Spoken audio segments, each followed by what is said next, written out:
will call us into order at 7:04 p.m. And I have been wanting to verify that we have a quorum, so I'm going to do a roll call here. Is Councilmember Dixon present?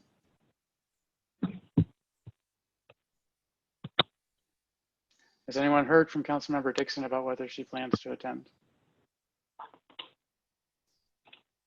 No one on the staff team. Oh, I'm sorry. Okay, I just texted her and I'll see if she responds. Councilmember Foe, you are present. Here. Councilmember Lingua.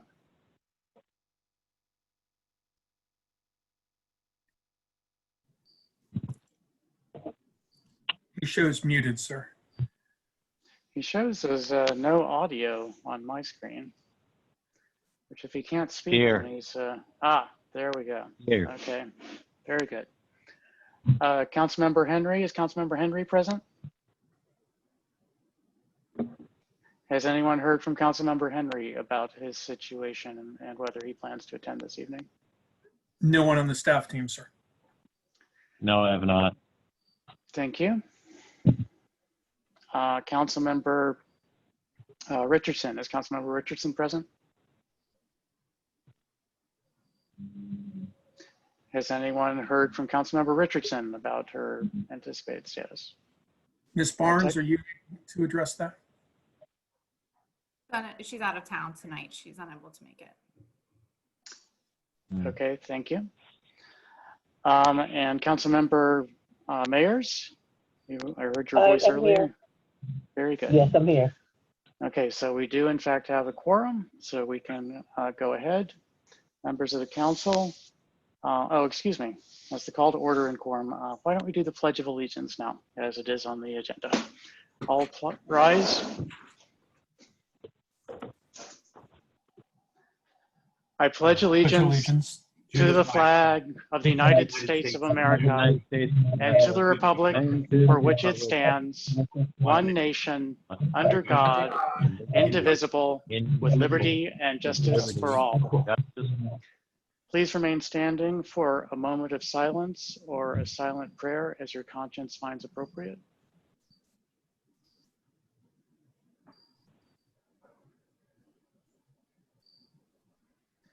Thank you. Please be seated.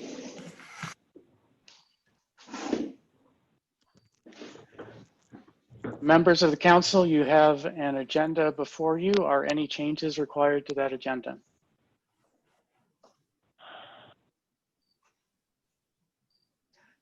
I have heard from staff that the ordinance 2020-OR-14 has some technical issues and has gone back to legal. Is that correct? We need to Yes, sir. delay introduction until the next meeting. Okay, so that is one change that I would suggest. You need a motion for that, Mr. Mayor? No, we'll do them all at once. Anything else is required. I'm just writing it down. Action item 2. Are any other changes required? None from me, sir. No, sir. Okay, I'm going to presume that none are, and we can always modify the agenda anywhere. May I have a motion to approve the agenda as amended? So moved. Second. Your second? That was Councilman Lingua on the second, is that correct? Yes, Correct. sir. Is there any discussion of the agenda as amended, the motion to approve the agenda as amended? Hearing none, I'll do, yes, sir? Point of question, that motion is including striking item, legislative action item number 2. Yes. Thank you. So with that, I'll do a roll call vote. Councilmember Dixon is absent. Is that correct? Councilmember Foe, Aye. Councilmember Lingua, Aye. Councilmember Henry is still absent, is that correct? Councilmember Richardson still absent, is that correct? Councilmember Mayers? Aye. And I abstain. The motion passes 3-0-1. So that brings us to the next item on our agenda, which is a presentation from PNC Bank from Michelle Brandenburg, Institutional Investment Advisor. Ms. Brandenburg.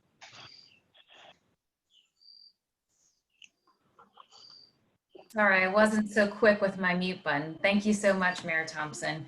I am very happy to see everyone's faces here today. It's quite unusual circumstances, and I'm so happy that I've been able to come on to the Mayor and Council via this Zoom meeting, and thank you so much for having me. With me today, I do have our Managing Director, George Von Zedlitz. George, do you want to say a few words and introduce yourself? Sure. First of all, I wanted to thank you for having me. I also want to thank you for the trust you instill into Michelle and PNC. I hope we're doing a good job for you. And it's good to see everyone's happy and healthy. And some lives are crazier than others with the kids at home.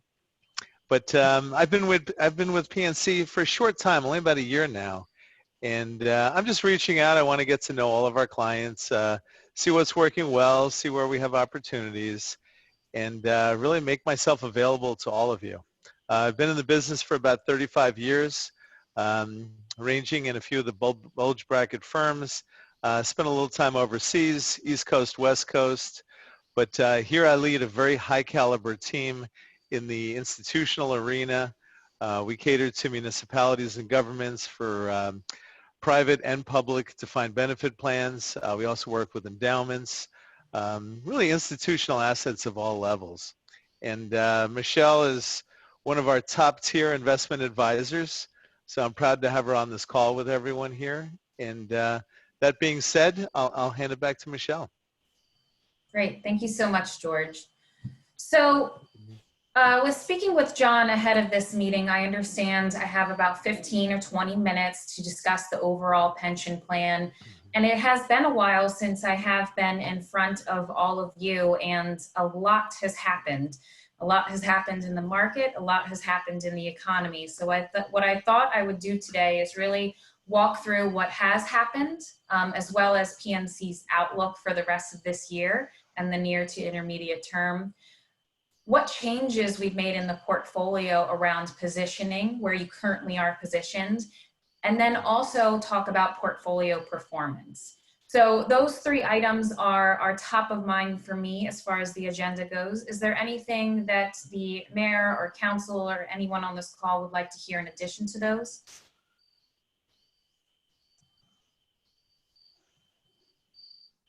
Okay, so I will take that silence as let's start with the market and the economy. So it has certainly been a while since we have all met together, and it seems even longer because everyone has gone through just this unique experience, and the market and the economy, and I'm sure you're seeing this in your local economies and the communities that you serve.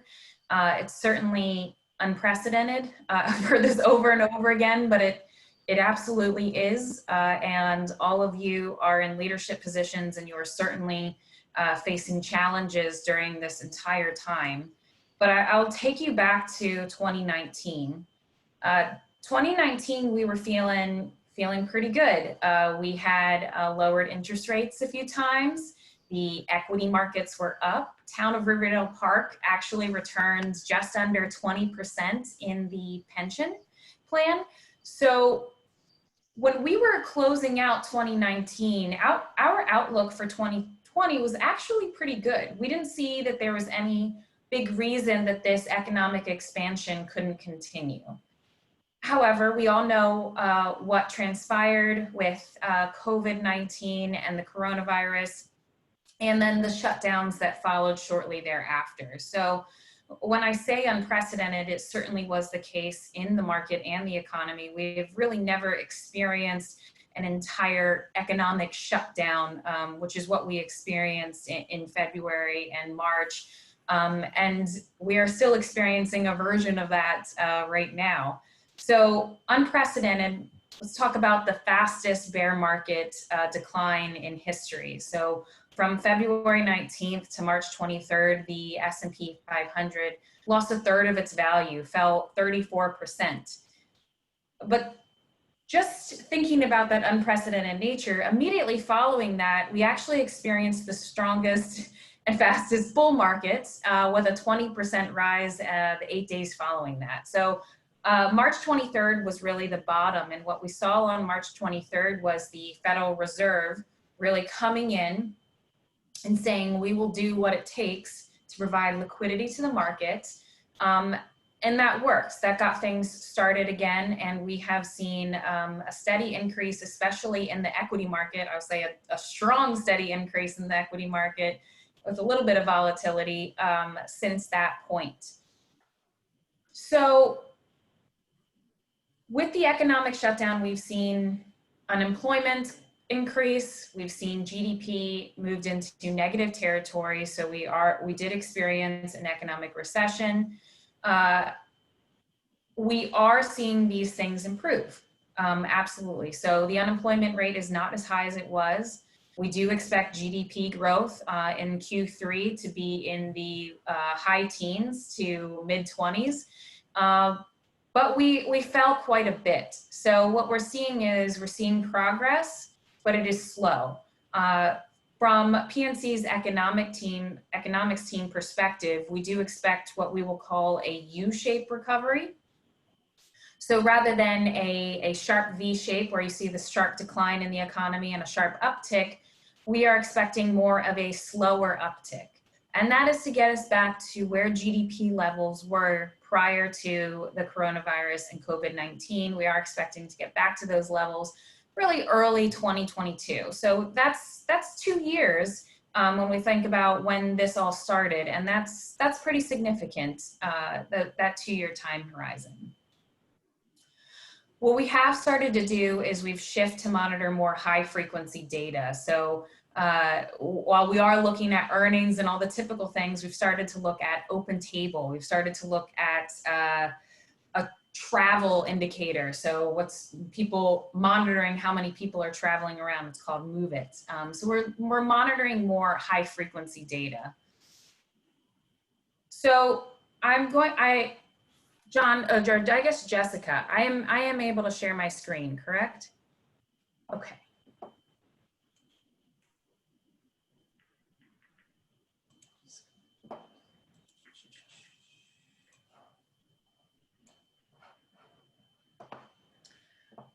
Okay.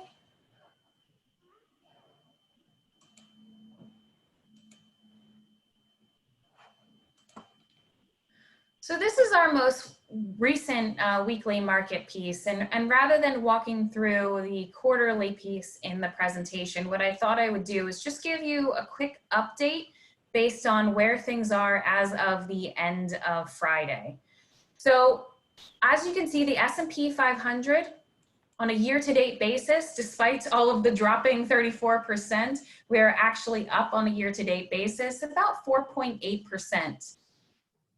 I'd love to point your attention to the Russell 1000 Growth Index and then the Russell 1000 Value Index. So what we've seen so far this year, and really what we've seen in this economic recovery, is a bifurcation of the market. So a bifurcation between growth stocks and value stocks. Now, your growth stocks are probably the names that you've heard, probably the names that you've seen in the news. That's your Google, your Amazon, Microsoft, these big technology names that have really participated in what we like to call a stay-at-home trade. These companies are minimally impacted. A lot of them have very strong earnings right now, which is quite different than the other areas of the market or the more value-oriented areas of the market. So when we look at the value index, you can see on a year-to-date basis down 11%, growth index up 21, almost 21%. And that is with some recent volatility that we've seen in those high-profile names. Even looking further down, we see the Russell 2000, that's small cap or small companies, publicly traded companies, down 9%. So we've seen not only a bifurcation between growth and value, but also between large cap and small cap investments as well. Similarly, the US has done significantly better than developed markets. So you can see right here, this is the MSCI ACWI ex-US, down about 3.5%. The last one I want to point your attention to is the REIT, or real estate index. So real estate has certainly faced significant challenges this year as people start working from home. There's a lot of impact there. And so you can see the real estate index is down about 13%. Now, the fixed income markets have been well supported by the Federal Reserve, as I mentioned. So you can see the US aggregate, the broad domestic index for investment grade fixed income securities up 7%. A lot of that has been driven by the Federal Reserve lowering interest rates near zero. But you can also see with the high yield market has turned positive, and that's pretty significant because the high yield market did face very significant challenges in the first part of this recovery. But now we are back into positive territories. We like to look at the high yield market as really a cousin to equity. It tends to follow similar performance from a credit spread perspective. So I'll pause there. I've kind of done, around the market tour of what has been happening. I'll talk briefly about our outlook, and this outlook is mostly driven by two things. One, the path of the virus, and two, the election. And that's really what we believe the market is focused on right now. We are past earnings season, and we really believe that's why we've seen a lot of volatility. We're no longer focused on earnings. A lot of the focus is on the upcoming election. And we expect this volatility to continue here in the near term. That being said, the path of the virus, of course, is an unknown, but everything that we are seeing is this recovery will be slower, more pace. It's going to take a while for things to recover, which is why we are in favor more of what we would call the stay-at-home trade. So the companies that are doing well from a fundamental perspective, we have added them into the portfolio. We've moved towards a more high-quality portfolio, and we have also changed your real estate position to reduce the negative real estate exposure, so your malls, your office buildings, and increase the exposure where we think there will be a lot of growth, which is in cell towers and data centers, those type of things. So that's really our outlook for the near to intermediate term. I'll pause there.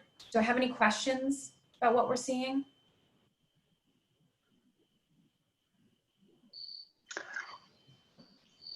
I'm good. Okay. So I will flip over to the presentation. Everyone see my screen okay? Yes. Flipping through. Okay, so if you do have the attachment on your own desktop, I'm going to flip to page 22. This gives a big picture asset allocation of where we are in the pension plan. So we have a policy target of 58% equity. We are sitting just a little bit above at 59.6. You can see that's well within the policy range. We also have about 35.5% fixed income, so just a little bit below the fixed income target, and then we're just a little bit above on cash, sitting at 5% versus the target of 4%. But you see that we have that range from 0 to 10%. And that cash allocation is really because we have to pay out the benefit payments each month, and we're also putting money in each month. So that gives us a little bit of flexibility and liquidity to make sure that the benefit payments are taken care of for the near term. Any questions about the total asset allocation? I didn't notice what the the trends for the short-term investments were in your review. Are you out of those because they're not doing well, or is there some other reason you're low on short-term? So we're actually a little bit high on short-term. So this 4.9, so we're about 5%, and we typically target around 4%. So we're just a little bit higher at this point around the liquidity. Okay. What I will say, Mayor, is the change that we've seen on the cash side is really when the Federal Reserve lowered interest rates to 0. Essentially, you are now earning nothing. And I'm sure you know this because you can just check out your savings account, take a real quick peek and realize that you are not earning anything to be saving. So this cash position is really about liquidity and making sure that the benefit payments are there. It's not something where we think we can earn a yield from that cash allocation. Did that answer your question, Mayor? Definitely, thank you. So I'm going to flip ahead a couple pages. And the only thing I want to just say about your overall asset allocation is I'm going to walk through a few changes that we've made, but these are changes on the margin. We want to maintain a well-diversified portfolio, giving you exposure to large cap all the way down to small cap, to domestic versus international. We maintain that diversification no matter what's going on in the market. We want to make sure that you have plenty of diversification. We believe that's the best way to mitigate risk. But we've made some small changes. So I'm going to flip to really the list of managers to talk through these changes. So if you compare this report to the reports last quarter and even the quarter before that, we've made some changes. So the first change that I want to highlight is down here in your other equity allocation. This is the Fidelity Real Estate ETF. So we are passive in your real estate exposure, but this passive investment is actually new to this portfolio. In May, we actually replaced the existing real estate ETF with this Fidelity Real Estate ETF. And that is entirely based on what the underlying exposures are. And that's why even when you're going passive or using an ETF or exchange traded fund, it's so important that we understand the underlying exposures. So the previous ETF had a lot of exposure to hotels and retail, more office buildings. We wanted to reduce that exposure and increase your exposure to data centers, to cell towers. We believe the build out of 5G is really going to allow for expansions in that space. And of course, data centers are incredibly important right now. We were just joking earlier about, the Wi-Fi and, making sure you get all your backups in as we're all working from home, but data centers are just incredibly important. So while we haven't eliminated that exposure, what we've done is reposition it to make sure that you're capitalizing on the areas that we expect to grow. But I will emphasize the real estate market from an office and a retail perspective will absolutely be impacted by this changing environment. You all see it as you're working from home. You're probably not going out as much as you used to, certainly not visiting malls, maybe, that type of thing. And we've certainly seen that impact. So I'll pause there. John, I know you wanted to add a little bit here around the real estate exposure. Is there anything you'd like to add?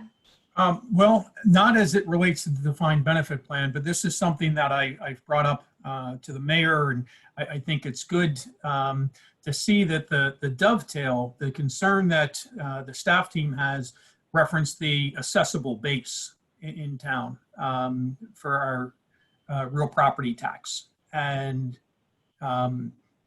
the concern is in retail and how retail was being remade even before COVID-19, but also the office sector.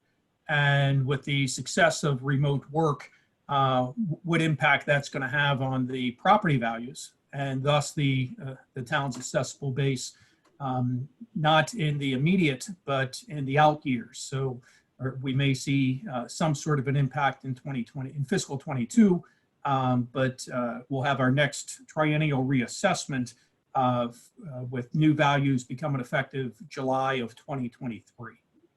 And so I just wanted to add that the alert that we're hearing from PNC matches the town's concern for those two sectors. Thanks, John. Any questions? I do want to address just one more change that we made. Actually, two more changes, I will say. So this right here, this Invesco QQQ Trust, what we have done here is we've really tried to access these larger companies. So these big mega cap companies that we believe will win in this post-COVID environment. And when I say win, I mean from an earnings perspective. They also have access to essentially low interest rates for debt borrowing. And this has certainly come to fruition as we've seen these bigger companies grow bigger. So that's a space that we wanted to make sure you had exposure in. And we sourced that exposure from your Vanguard Growth ETF. So we haven't changed really the overall investment philosophy, but really wanted to move it to a more targeted space with that QQQ Trust ETF or that large mega cap companies. The last change we made is this Wisdom Tree Quality Dividend ETF. And basically what we did there was we moved from a dividend growing ETF to a more quality dividend. So just moving up from a quality perspective, these companies tend to be your well-known brands, the brands that are going to make it through the post-COVID world. Any questions about the changes that we've made in the portfolio? Okay. So I'll flip over to portfolio performance. So you can see on a one-year basis, the portfolio was up just right under 11%. If we look more on a year-to-date basis, keeping in mind that we went through a recession, we went through a bear market, the portfolio was up a little over 4.5%, which is quite strong. You can see over the longer term time period, which is more what we would expect from a portfolio that is managed to about 58% equity and the rest fixed income. You can see it's closer to what we can expect from a long-term basis in this portfolio. Since inception, up a little over 5.5%, or right under 6%. So that can give you an indication of what we expect more over a longer term. Of course, the 5 and 3 year incorporate quite a strong bull market, even though just recently we've experienced a lot of volatility. The majority of your return is from your equity exposure, which is what we can expect.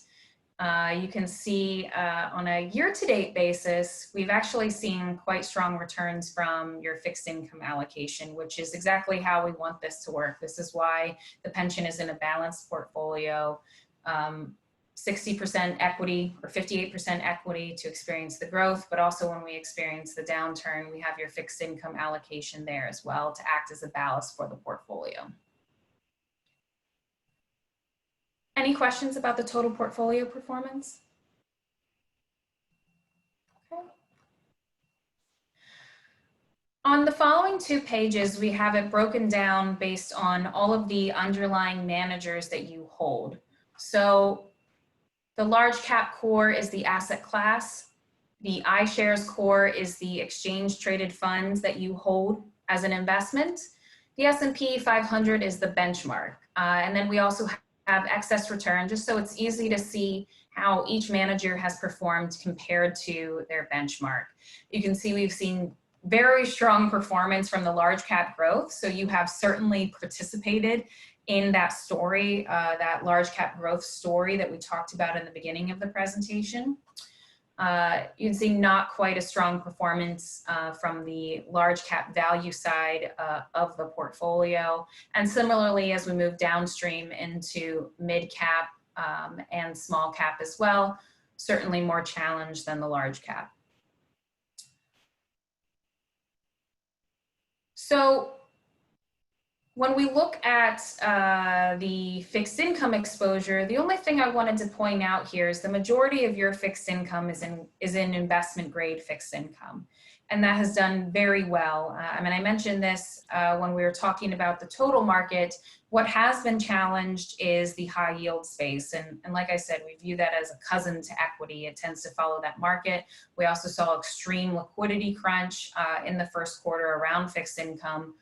Now, a lot of that has come back, but you can see your high yield exposure is challenged when we compare it to your more investment grade exposure on this side of the page. We talked about this last time. You do have a inflation hedge exposure, and while we haven't seen too much inflation here recently, the inflation exposure has a higher duration, so we've seen pretty good performance from that exposure as well in the portfolio.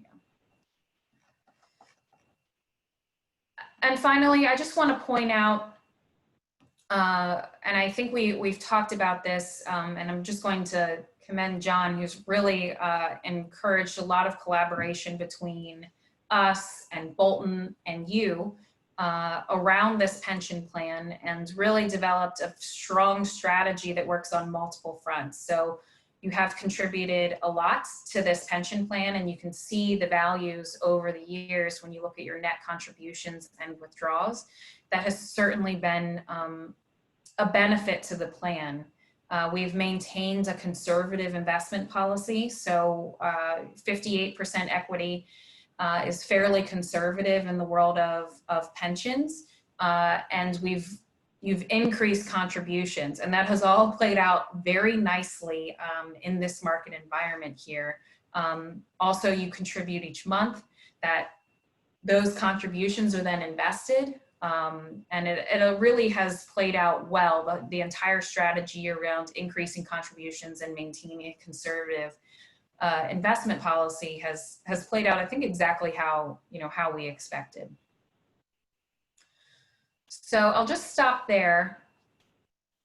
That is really the main topics that I wanted to cover today, talking about what happened in the market and the economy, the changes that we made to the positioning of the portfolio in response, and then how that has performed and how we expect it to perform in the future. So I'll pause there.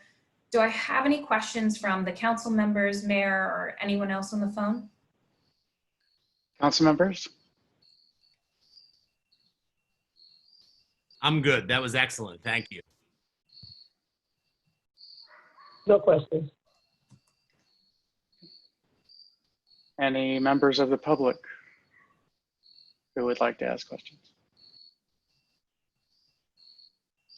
I guess I have one question, which is exactly how are you addressing the volatility associated with the election over the next month and a half? Are you doing anything in the short term to address that, or have you been slowly preparing for that volatility, since I think we all know that we had a crazy election season coming up this year? So how can you answer that question?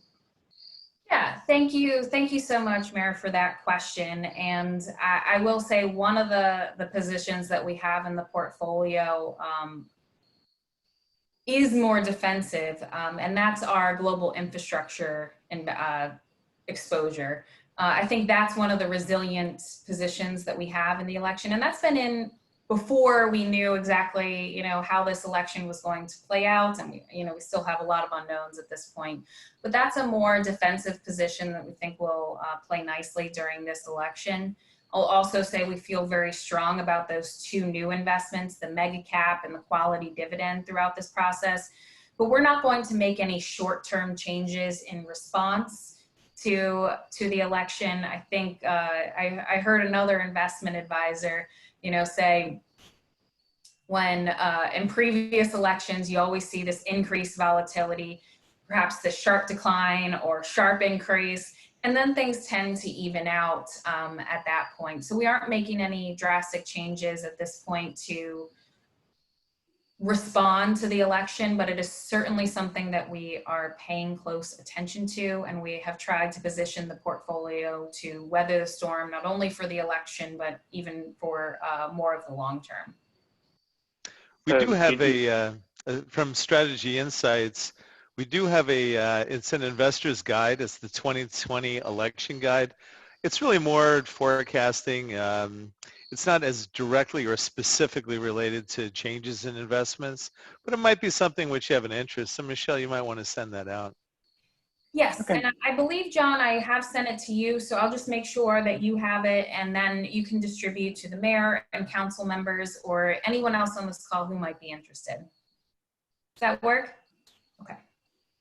So sort of the summary is that you've been battening down the hatches in preparation for the storm for a while, and so you don't have anything to do before the election. Yes, exactly. Okay. Any other questions from council members, from members of the public? Okay, thank you, Ms. Brandenburg. Thank you, Mr. von Zedlitz. Appreciate the presentation and the information. And Thanks, thank you for Michelle. all the work you're doing. Thank you for having us. Thank you so much. And I think we will be dropping off at this point so you can attend to the rest of your agenda. So thank you so much for having us. It was great to see everyone's faces. Glad to hear everyone's families are safe and healthy. Thank you. very much. Thanks Thanks, again. Michelle. Good evening.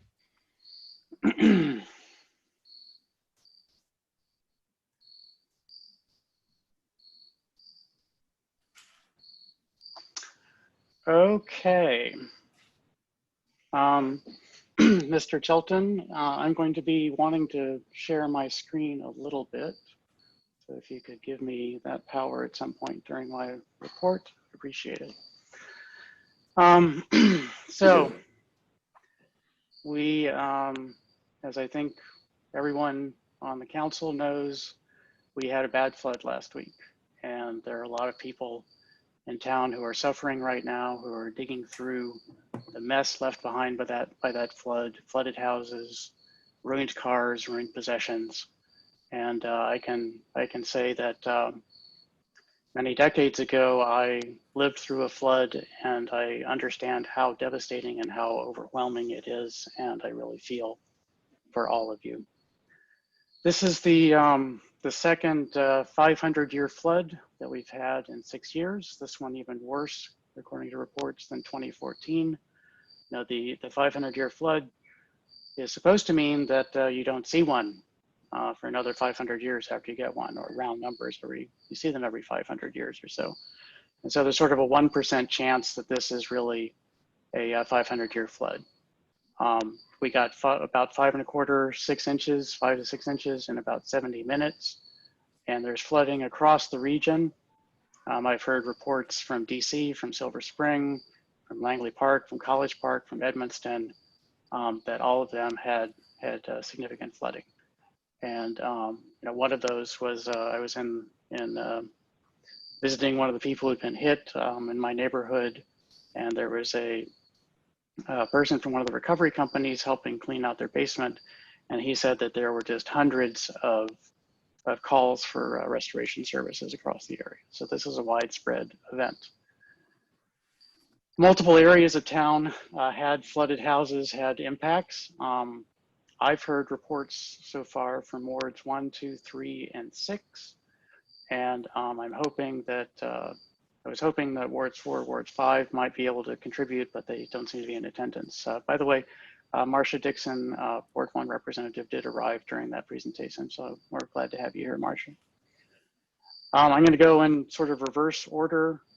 Ward 6, I've heard, had flooding along Jefferson Avenue, the apartments at Jefferson and 54th. I drove through other areas of Ward 6, but did not see evidence outside of those areas.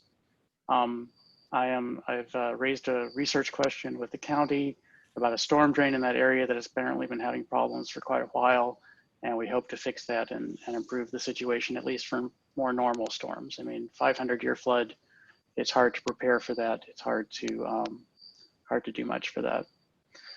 As I said, I did not hear of any issues in Ward 5. I wouldn't be surprised if some cars in the parking lots of the apartments might have been damaged. but I didn't hear any reports. Ward 4, I drove through all areas of Ward 4 looking for evidence of flooding, people with their belongings out in the yard, large piles of trash bags, building materials at the curb, and did not see evidence of flooding anywhere in Ward 4. Ward 3, I saw the impact along Longfellow Street. There we have unfortunately, a slow-moving stormwater management project. We need to push a little bit harder on that. But again, I'm not sure that in this particular storm, that even if that had been completed, that we wouldn't have seen a lot of the flooding that we did see. 5 or 6 inches is a lot of rain to receive in an hour. And the other area that I know about is 50th and Riverside, those streets down at the very southern end of Taylor. And there's a question, outstanding question, about whether the pumping station was properly operated during that time. And we have some questions in with the county, and we're hoping to get some answers shortly on that. There's a meeting scheduled for tomorrow afternoon where the Director Gill will be meeting with several people to discuss the recovery and also the situation that may have led to it. Councilmember Lingua, are there any areas in Ward 3 that I missed that you've heard about?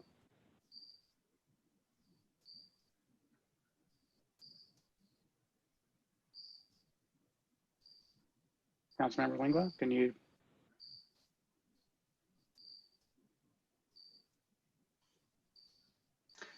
Okay, I'll assume that Councilmember Lingua can jump in if he can get his voice going.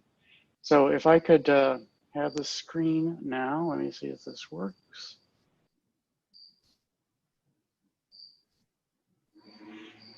Let's see what happens here.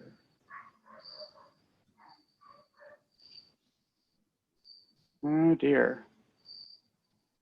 I have to give permission to share my screen. Zoom.us.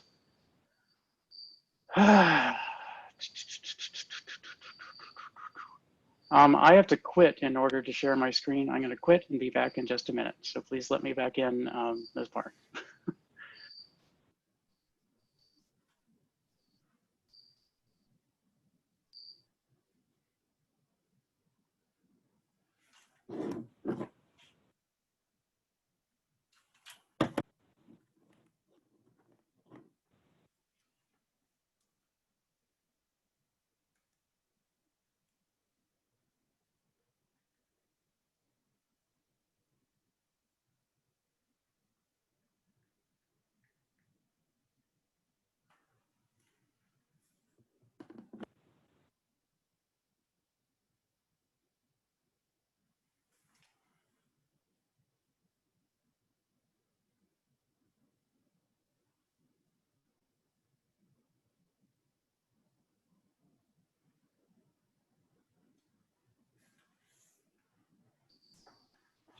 Okay, I'm back.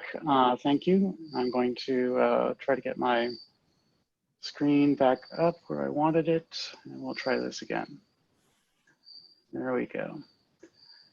So this is a map of the flood areas in town, the 100-year floodplain, and some sort of mitigated areas.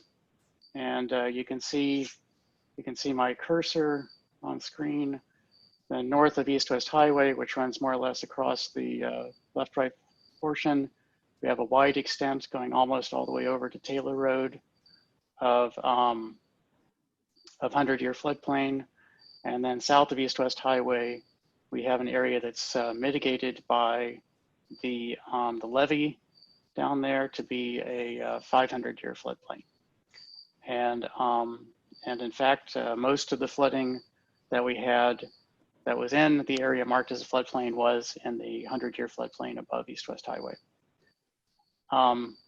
This is an incomplete map because it doesn't include anything for Wells Run or other small creek areas. So just wanted to show this before I moved into discussions of Ward 2 and what happened in Ward 2. So in Ward 2, the areas that were most impacted were the 5,000 block of Ravenswood and 51st. So that's this area here and along the edge of the park. And it's a little bit unclear from the reports I've been getting whether it was Wells Run having an overflow through the neighborhood or whether it was the river rising or a combination of those two. One thing that I heard from a few people there is that they thought that it had something to do with the pumping station in Edmonston. I think that may be true for the tip of Ward 3, but the fact that you have the bridge that's a choke point that's making the flood area spread out above means that water can't come back in that direction. And so I don't think the pumping station was very involved in that flooding. And pumping station, even if it had been operating, would have put more water in the river and would have slowed down the draining from our area.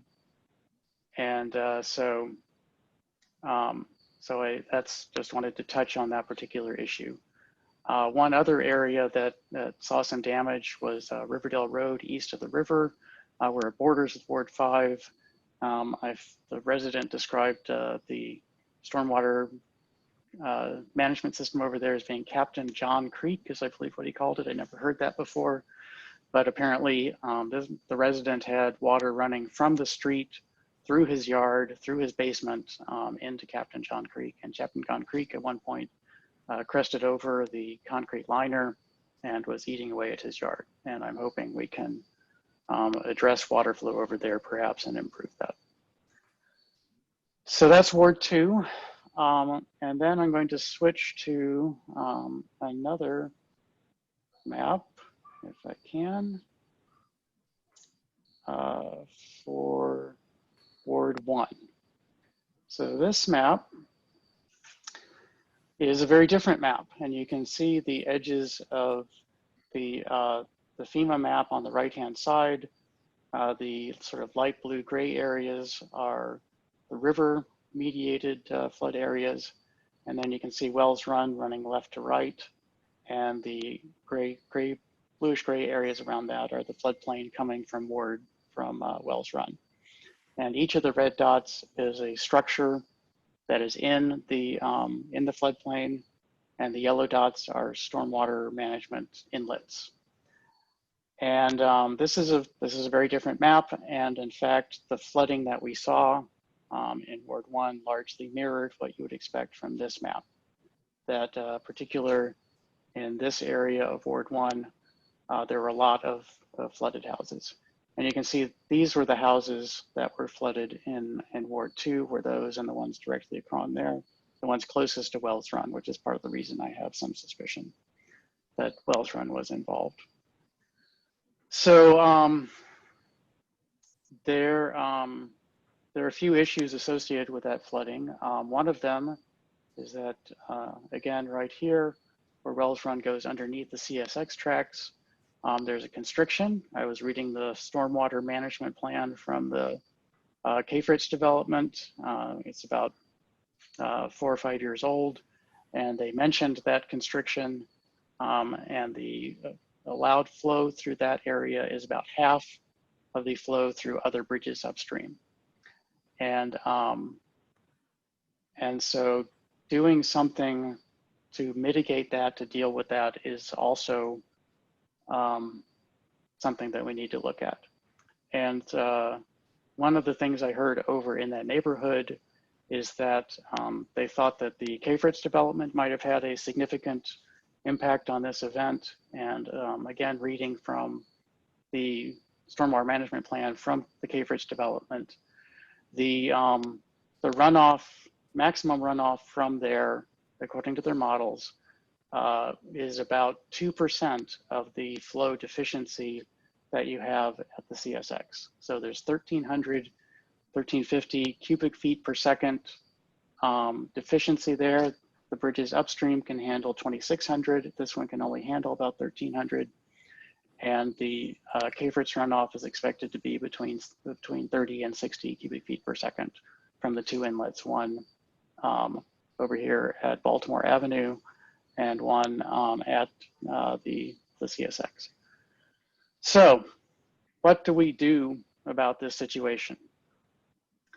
One of the projects that I'm very hopeful for, especially for the Ward 1 and Ward 2 flooding, is this so-called 9 Ponds project, which is well upstream, well off of this map, which will catch and slow down a lot of the runoff from the mall at Prince George's and the office complex up there, which were built well before there were stormwater management plans and stormwater management standards.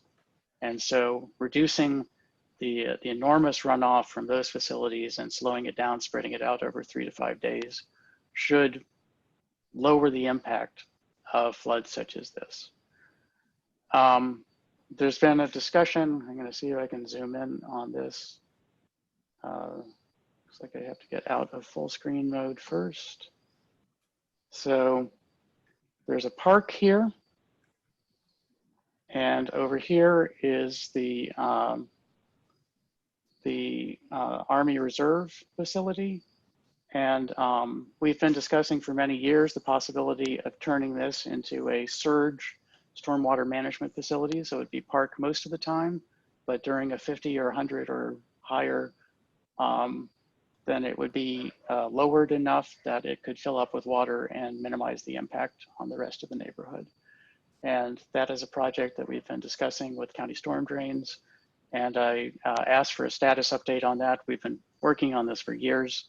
And they said that they are going to be running models and hope to finish them this month or next month and report back to us at that time. The area up here, which has just been, this area has just been released by the Army and will be coming into the possession of the county, I believe. Has not been discussed, but it is another option to look at if the park does not work out. And then the last thing that I can say is that it would be nice if we could do on-site management of water for the whole of our watersheds, our multiple watersheds that feed into the town. If there were more rain gardens to catch these floods, if we all were able to store on site 3 or 4 inches of rainfall, then that would mean that the impact of this would be much lower. And so we need to encourage that. We need to encourage those of us upstream and behave responsibly for those who are downstream from us to minimize impermeable cover over the ground and to try to store on site. So those are things that are going forward. We're in active discussions with the county, and we hope to address this at some point. I'm going to pause my presentation. I have 2 other topics to discuss, less long, I hope, to see if there are any questions from council or members of the public about this presentation.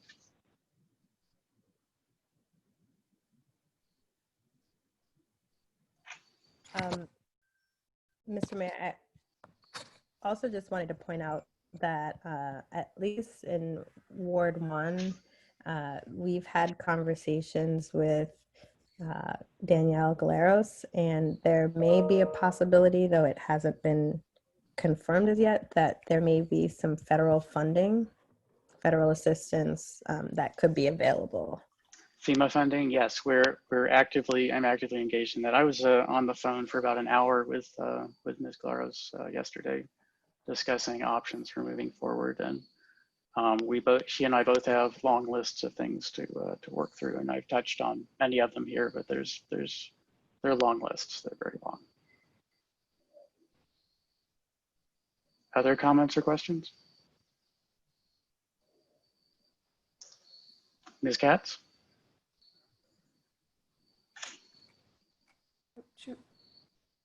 Mayor? Yes. I can hear you. Okay. Laura Katz, I'm a member of the Sustainability Committee, as you well know. I just wanted to thank you this evening very much for this presentation. And I hope that this recording also will be available on the website. I think it would be something very informational, certainly for the members of the Sustainability Committee to see. I think you did an awesome job of explaining the situation that will help all of us understand our watershed issues a lot better. So I thank you for that.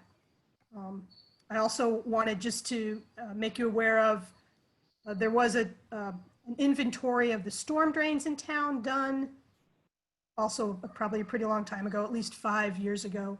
But that does exist. That's a document that the Sustainability Committee has. I believe Jennifer Hare did that document.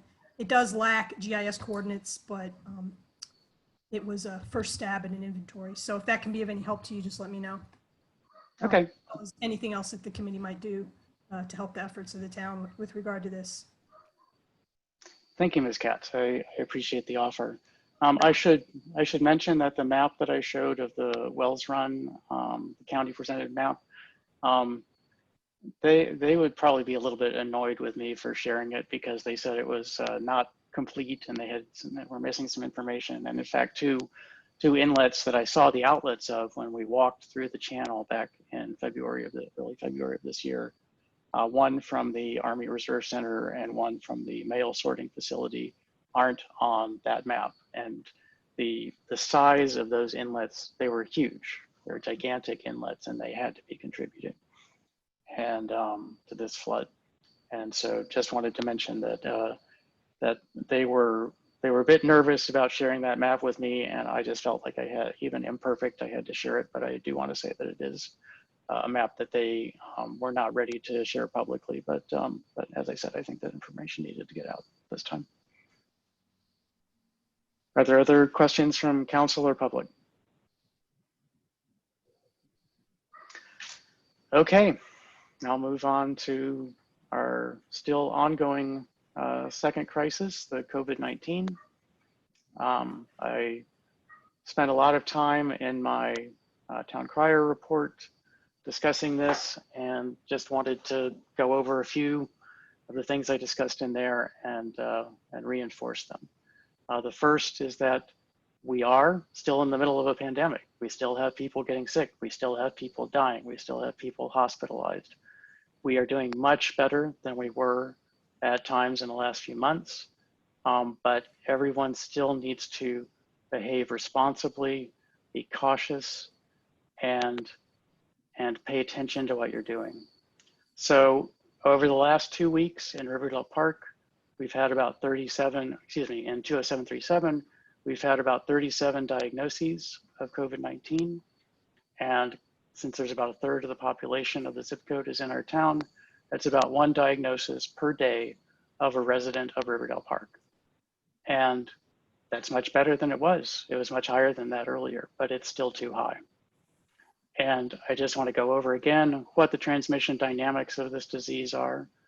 About 5, maybe 10% is from contact from items on surfaces. The reason we're supposed to be washing our hands approximately once per hour when we're out in the public, or in fact, when we're at home, if somebody might have brought it home, you might catch it from them. You want to keep that number down.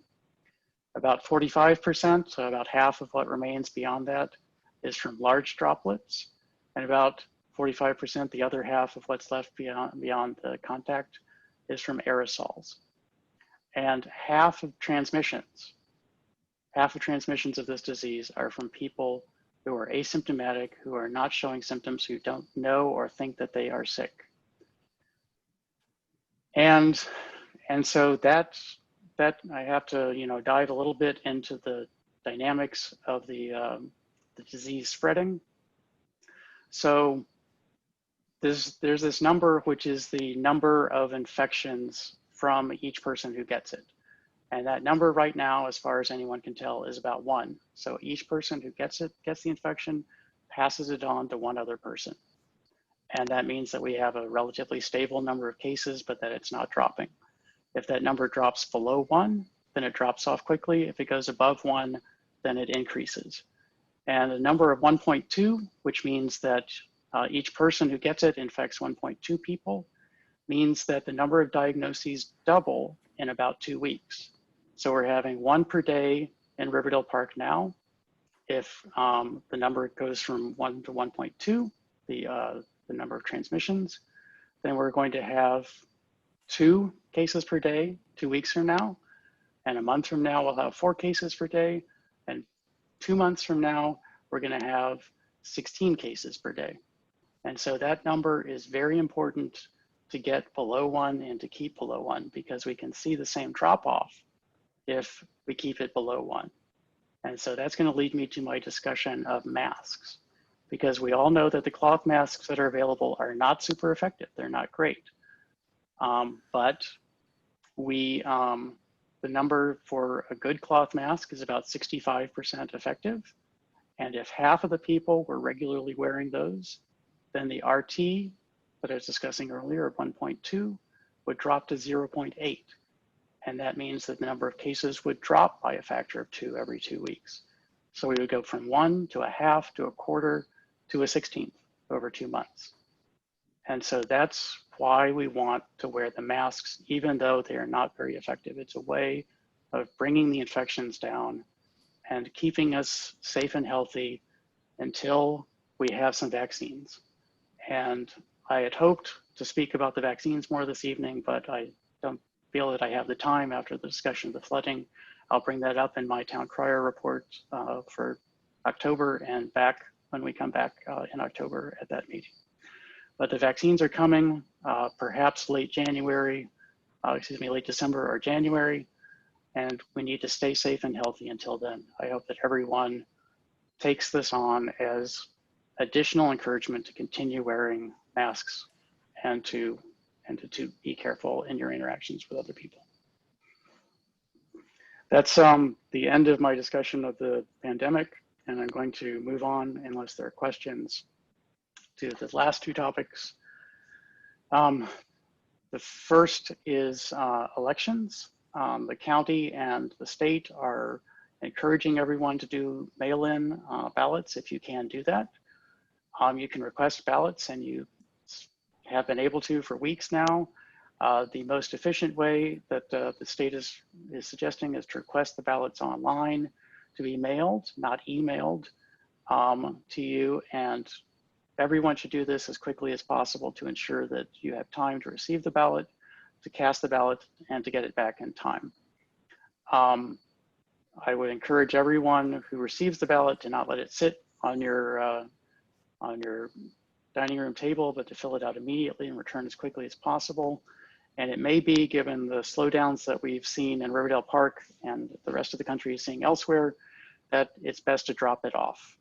The closest drop-off location that we know of at this time is going to be at the Pavilion at the University of Maryland Xfinity Center in College Park, and I encourage everyone to do that. I plan to do that. I requested my ballot in the middle of August, and I'm looking forward to its arrival. I hope everyone who is listening reaches out at that time.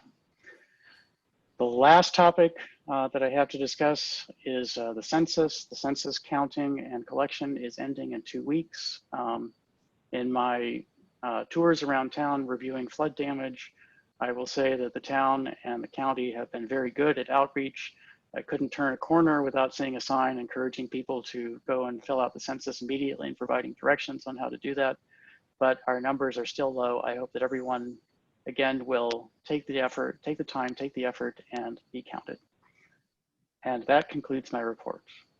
If anyone has any further questions.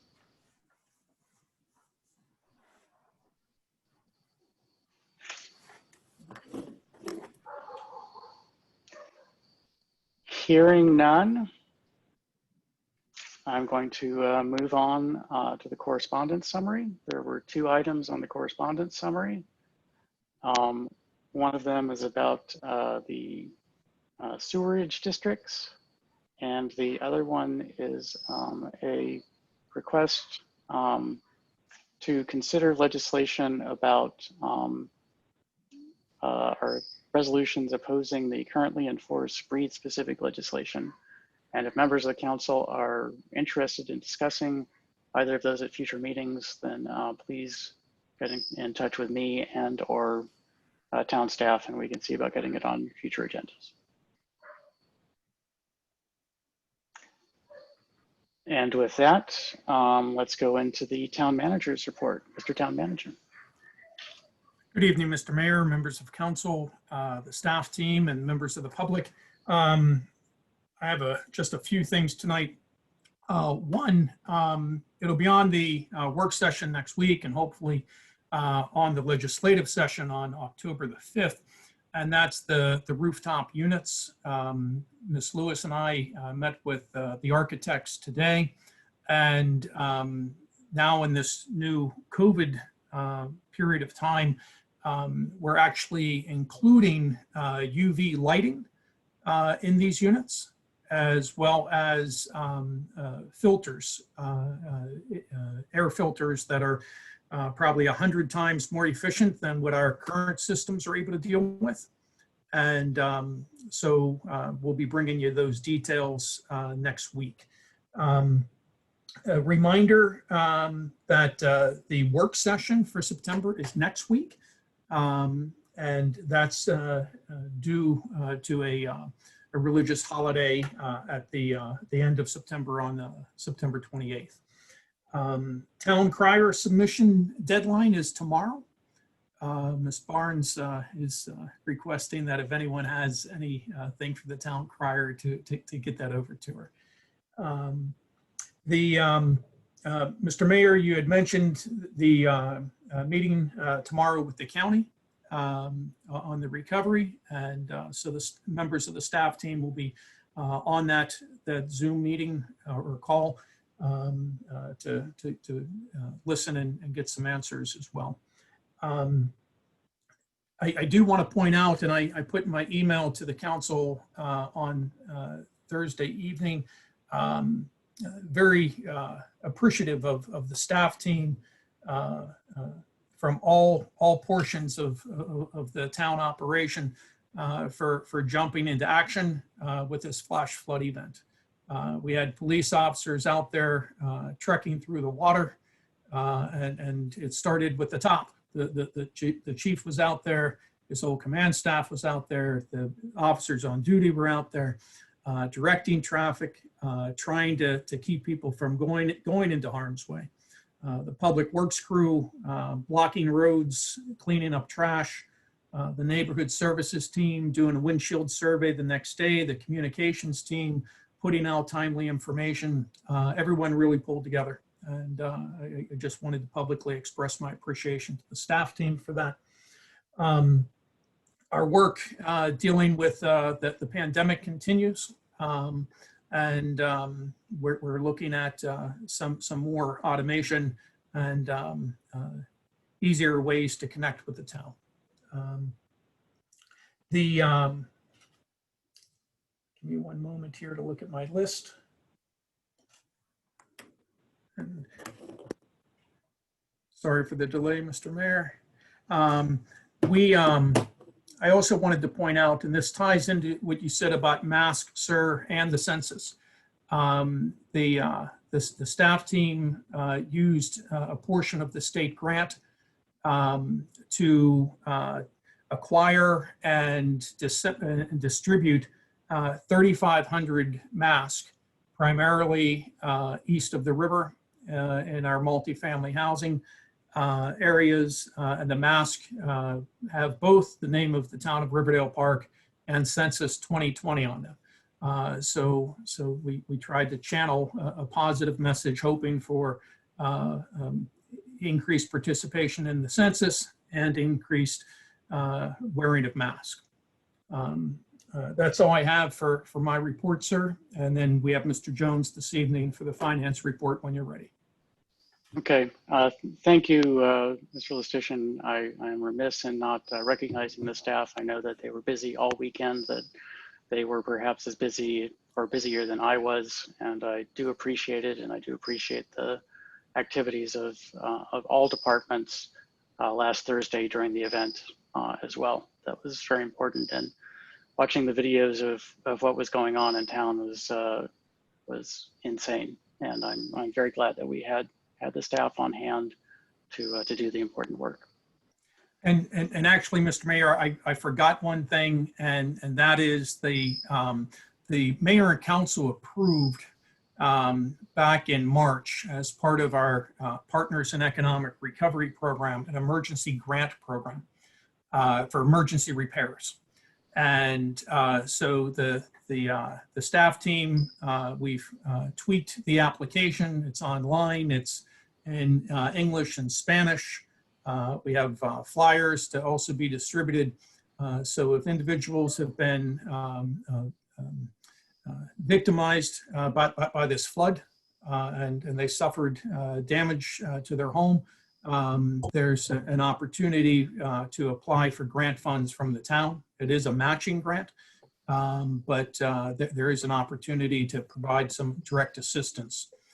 We also had the Public Works crew out today picking up trash that folks had set out. We waited until our trash contractor went through, hoping that the contractor would remove a lot of the trash. But then the Public Works team went behind them, taking what wasn't taken, and will be going out in those areas that you delineated earlier for other set outs.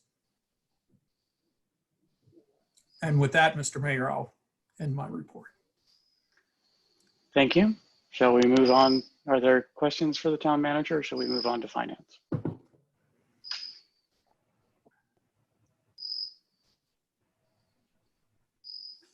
We've hit the 10-second limit, so let's move on to finance. Thank you.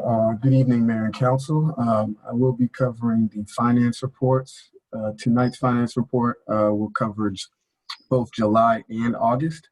So I will begin with July for the FY 2021 year.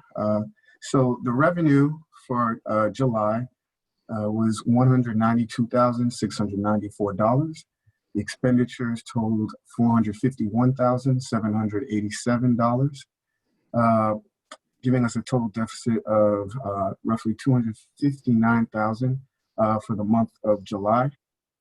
In comparison to the previous year for FY 2020, revenue was a little bit lower, as last year we brought in $368,000 for revenue, with expenditures at $492,000. So expenditures are lower for FY 2021, but revenue is lower as well.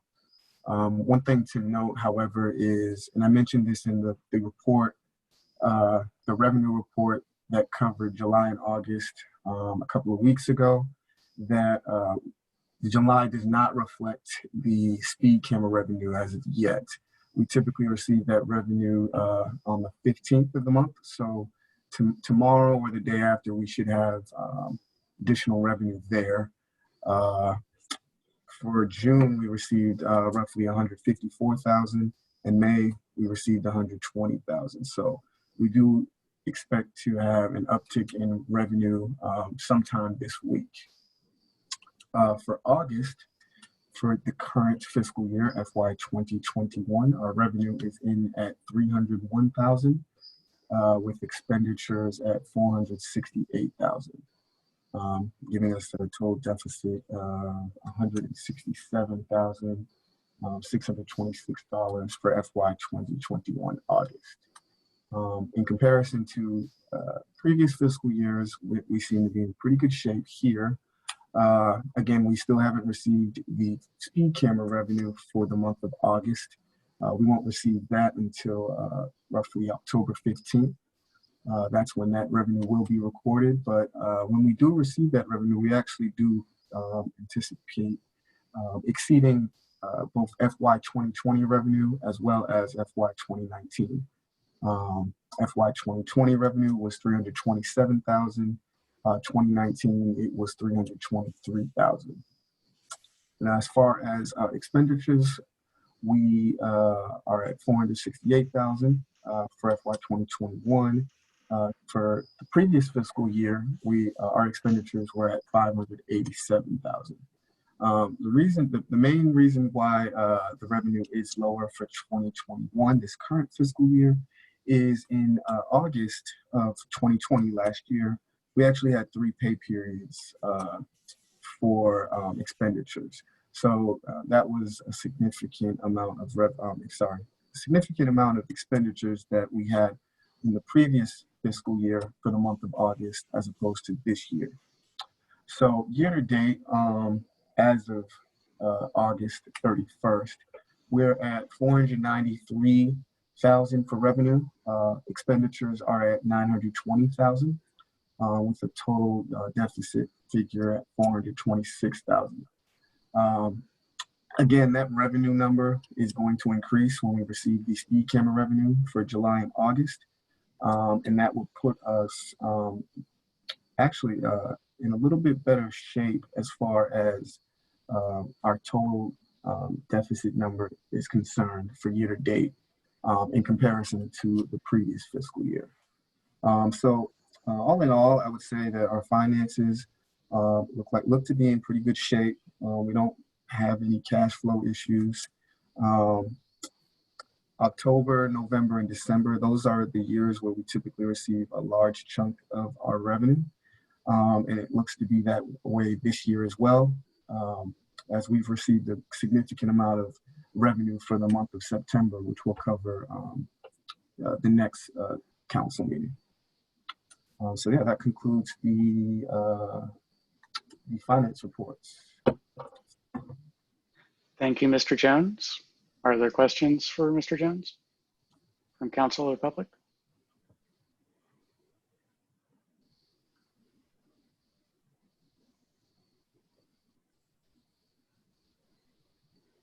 Okay, can I have a motion to adopt the finance report subject to audit?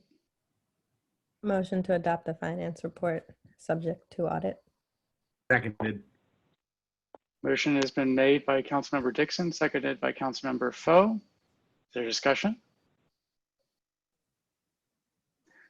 Hearing none, I will do a roll call vote. Councilmember Dixon. Aye.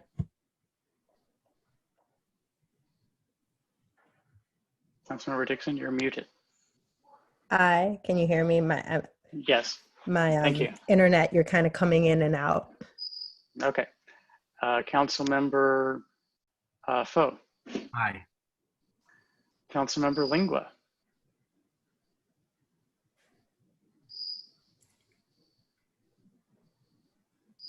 Mr. Mayor, I believe he may be having a problem with his audio. It does seem to be dropped out. I see that on the display of the members. We'll skip ahead. Councilmember Lingua, if you would like to log out and log back in, that sometimes helps. Councilmember Henry is still absent, is that correct? Councilmember Richardson is still absent, is that correct? Councilmember Mayers? Aye. Thank you. And let's give Councilmember Lingua a moment to get back on.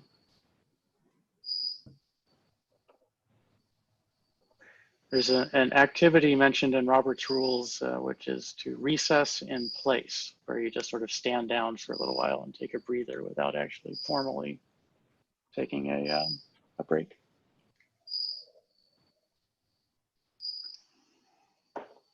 My coworker has arrived.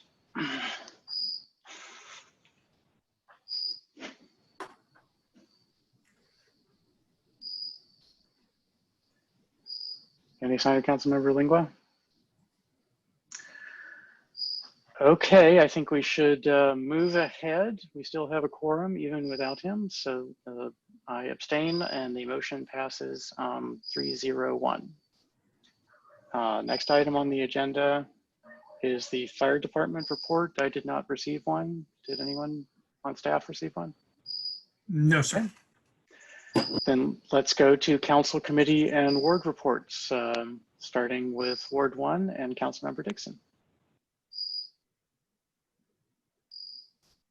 Are you able to hear me? Yes. Okay. Mr. Mayor, the only thing I have for tonight is really, you covered a lot of it. Just to, reiterate that there has been tremendous devastation in the town regarding the floods that we had. And I am looking forward to hearing the response from the county on how we're going to prevent this from happening in the future. I can't speak for all the wards, but I know that in talking to some of the residents in my ward, there were cars that have been completely totaled, basements that are flooded, and items that were swept out of people's yards. And I still recall when I was first elected to the council in 2016, and there were 2 storms that caused a serious amount of flooding. And I attended some meetings with the county regarding ways to improve Wells Run. And I'm not really sure whatever happened after we gave them our feedback. And, you know, climate change and the development is likely to, be playing a role in all of this. But as it gets worse, if the county doesn't figure out, or if we don't figure out what to do, God forbid something happens where it's not just property that's lost, but someone loses their life. So I am looking forward to hearing, what comes out of the meetings that you and Mr. Lestitian will have with the county. And, please continue to keep us informed. And as information becomes available about funding, if you could, let me know so that I can pass it along to our residents, I'd really appreciate that. And that's really all I have for today. Okay, thank you. I'll mention that the 9 Ponds project that I brought up is funded through the county's capital improvement program, and it is associated with the Dewey development, which is going on up there. So basically they install the stormwater, which will mitigate the additional stormwater from the Dewey development, and and then the development can happen. And the capacity of 9 Ponds is immense. And so I really do believe that it's going to have a significant and lasting impact. And it is held up right now because a resident objected to the details of the Dewey development. And so it's going to come back in front of the district council. And I've asked Council Representative Glaros to provide me schedules for when we might actually see construction start on that. But the funding is in place, the plans are in place. We have been working on that for many years, and it's unfortunate that it didn't happen before this event. And I have high hopes that it will prevent similar events in the future.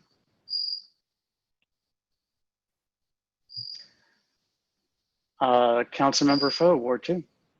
Thank you very much, Mr. Mayor.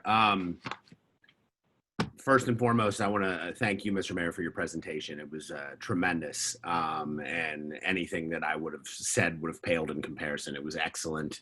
It's needed. The imagery was remarkable. It's nothing that I've seen yet. So I want to thank you for bringing that to council, having this for our town. You were remarkably prepared, and I appreciate that tremendously, first and foremost as a resident. So thank you. Like I said, I was teaching a class the other day, and all of a sudden it started to rain. A downpour that was pretty remarkable. I finished class. I went outside and remarked to my wife that I've never seen anything like this before. And it continued on for the next 60 or 70 minutes. And I was able to communicate to you and the town manager some of my concerns about what it was as I was witnessing it in real time. I saw Rittenhouse Street flooding. I was able to kind of gauge that something remarkable was occurring on East-West Highway from my vantage point from my home. And the after effects, what we've seen and what we've heard from our residents is absolutely remarkable and stunning. First and foremost, I want to thank town staff for being always available, and our first responders, police and fire, for committing to putting themselves in harm's way to make sure that others are safe. Thank you so much for your efforts on behalf of our town. With that being said, like I said, anything that I will say will be redundant to what first Mr. Mayor said and what second Councilwoman Dixon said. I'm intrigued and I desire to see what our response will be. I know that many of the fixes are millions and millions of dollars. So it goes above what we are capable of doing as a town to mitigate flood damage, from occurring again. So that I think that needs to be a council and staff goal moving forward. How can we prevent this from occurring again in the future? And what steps do we need to take to ensure that our local representation at the local and county and state level, see what it is that occurred in our town? Those images that you showed, remarkably impactful to Ward 2.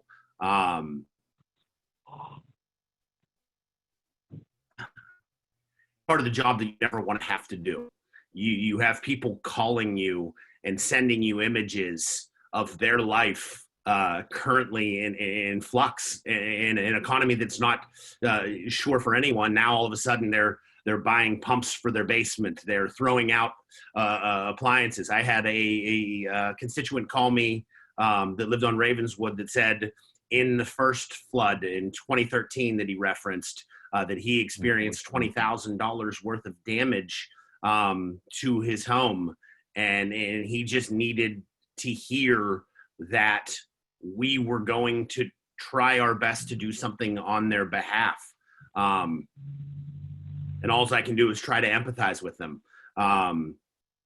Your presentation, that's what hearing about the 9 ponds, talking about, fixes to Wells Run.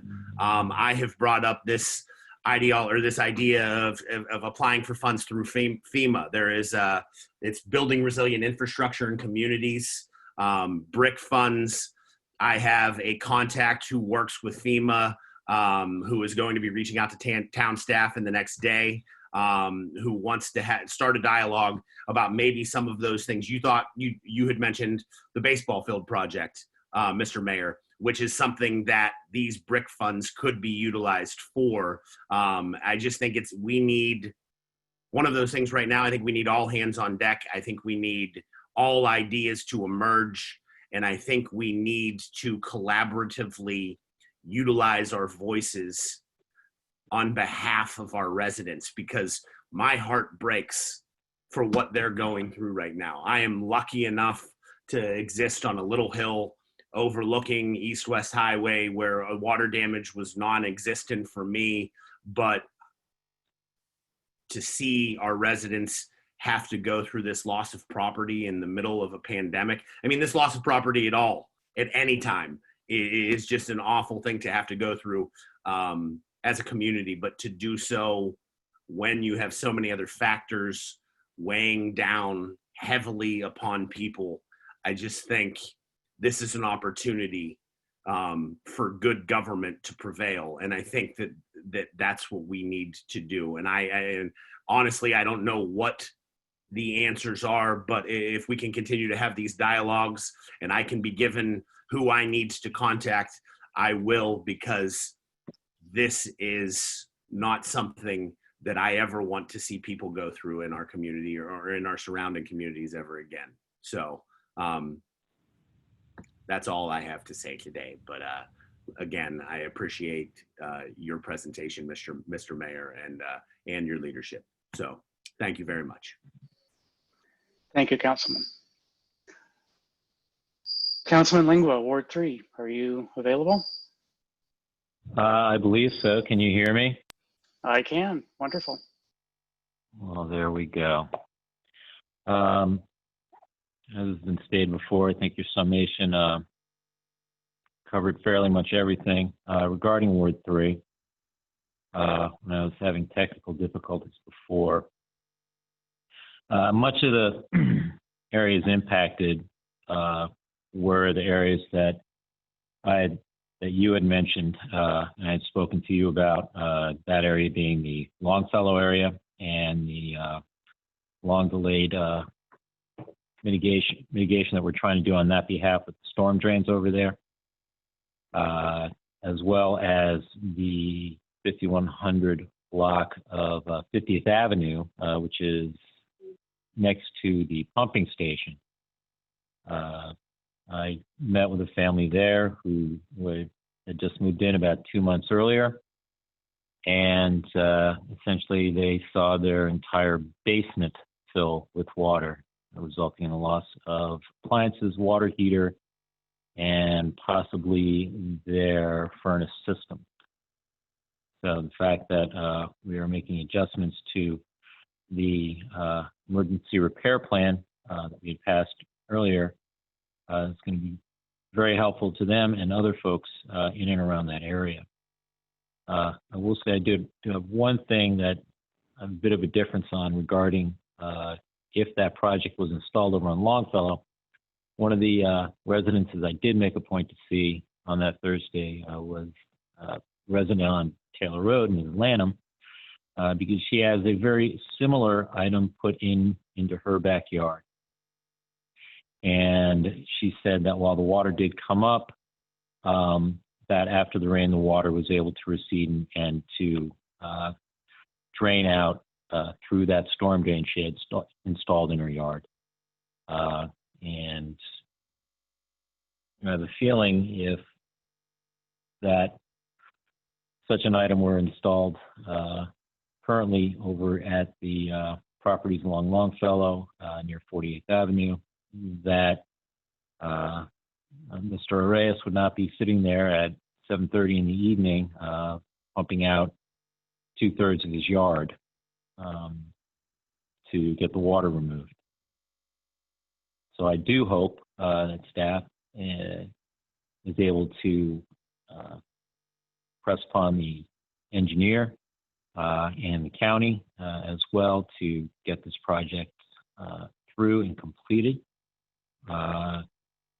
with a renewed and greater sense of urgency than before. In other matters, I think also with renewed and greater urgency than before, we need to press the county regarding the reconstruction of the Wells Run storm drainage area. We've been seeing now for a number of years from county their plans to redo this, to essentially put it back to the original state as how it was built. And if that is their plan, it's my hope that county does so, because the current state that is in with trees and foliage and odd scraps of shrubbery growing out of it is at this point, and really has been for a number of years, unacceptable. So I hope that ourselves, the town of Riverdale Park, town of Edmonston, city of College Park, city of Hyattsville, and all others in this area are able to impress upon the county, be that individually, together, through the PGCMA or otherwise, to impress upon the county the importance of upgrading and maintaining public works infrastructures that they're responsible for. In other matters, regarding the Anacostia Trails Heritage Area, after 10 years, Mr. Aaron Markovich will be stepping down as executive director. And I hope the town is able to, in some way, recognize the efforts that he has put forward, not only on our behalf, but on behalf of the Anacostia Trails Heritage Area, which includes many of the municipalities around us, as well as Laurel and Bowie, for the effort he has put forward, because he's really expanded and developed ATHA a great deal during its time, to the extent that it is very much something that is benefiting the surrounding municipalities. One of the things that he wanted to make sure that we knew about was the community investment tax credit that is available through the state for amounts greater, donations of greater than $500 can receive a tax credit for half of that amount for anyone with a tax liability on in their Maryland business.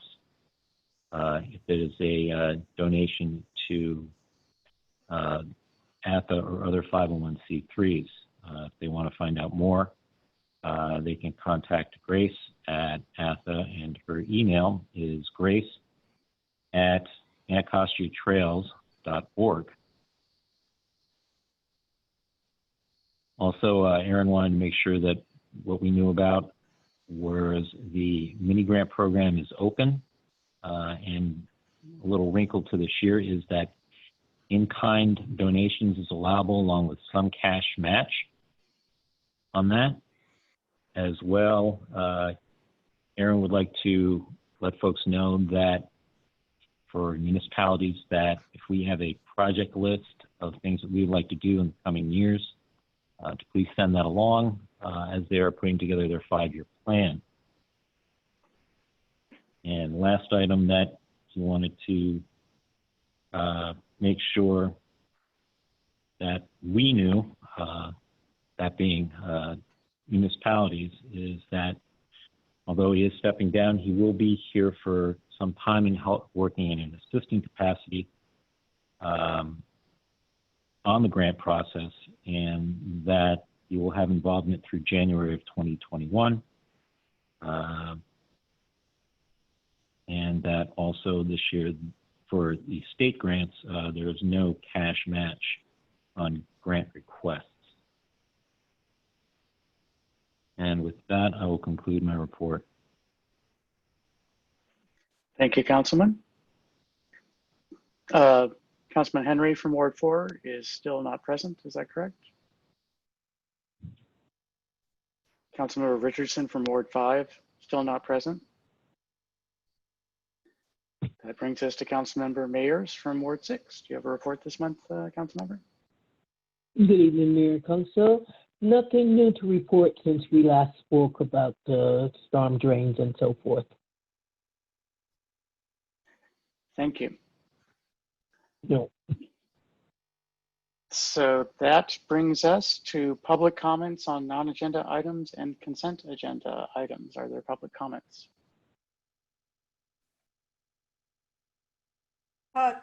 Yes, I just have a question regarding earlier when you talked about the correspondence that the town had received and the correspondence from, what was it, the Humane Society?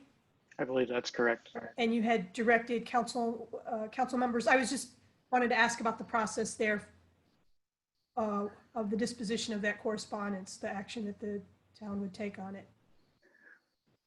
So we could write a letter in support of changing county law, basically, and that's a possibility. And if council members are interested in discussing that, then they just need to contact me or town staff to get it on a future agenda.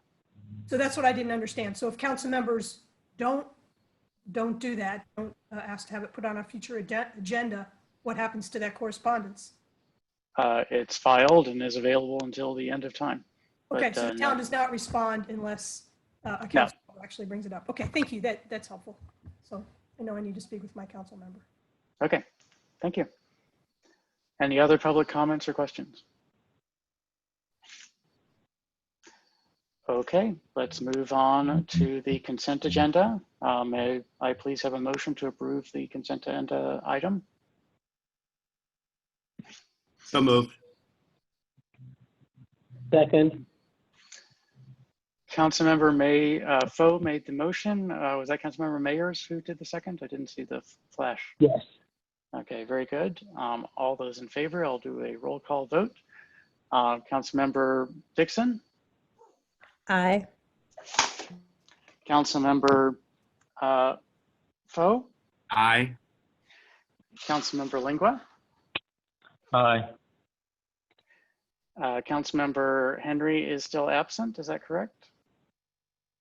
Councilmember Richardson is still absent. Is that correct? Councilmember Mayers? Aye. I abstain. The motion to approve consent agenda items passes 4-0-1. Let's move on to legislative action items. First item is an introduction of ordinance 2020-OR-13 regarding Juneteenth as a town holiday. Does someone wish to introduce this ordinance? Mr. Mayor, I'd like to introduce ordinance 2020-OR-13.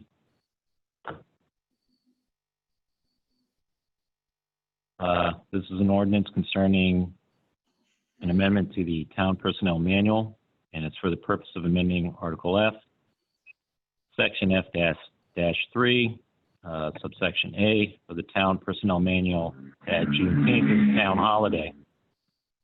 Essentially, it will be enacted by the Council of the Town of Riverdale Park that the Personal Policy Manual for the Town of Riverdale Park, adopted July 1, 2013, is amended by modifying Article F, Section F-3, Section A, to read as follows. Holidays, the following days shall be paid holidays for town employees: New Year's Day, Martin Luther King Jr. Martin Luther King Jr. Day, Washington's birthday, Memorial Day, Juneteenth, Independence Day, Labor Day, Veterans Day, Thanksgiving Day, and the day after Thanksgiving, Christmas Day, and other days designated by the Town Council. Thank you for that introduction, Councilman. As item number 2 was struck from the agenda, so we'll move on to item number 3, a motion to adopt resolution 2020-R-19 regarding vision and commitment to ethical governance. Would someone like to make that motion? Mr. Mayor, I would like to motion to adopt resolution 2020-R-19 regarding vision and commitment to ethical governance. Thank you, Councilmember Foe. Is there a second to the motion? Second. Motion was seconded by Councilmember Mayers. Can we please see the motion itself on screen? Is there any discussion of the motion or the resolution?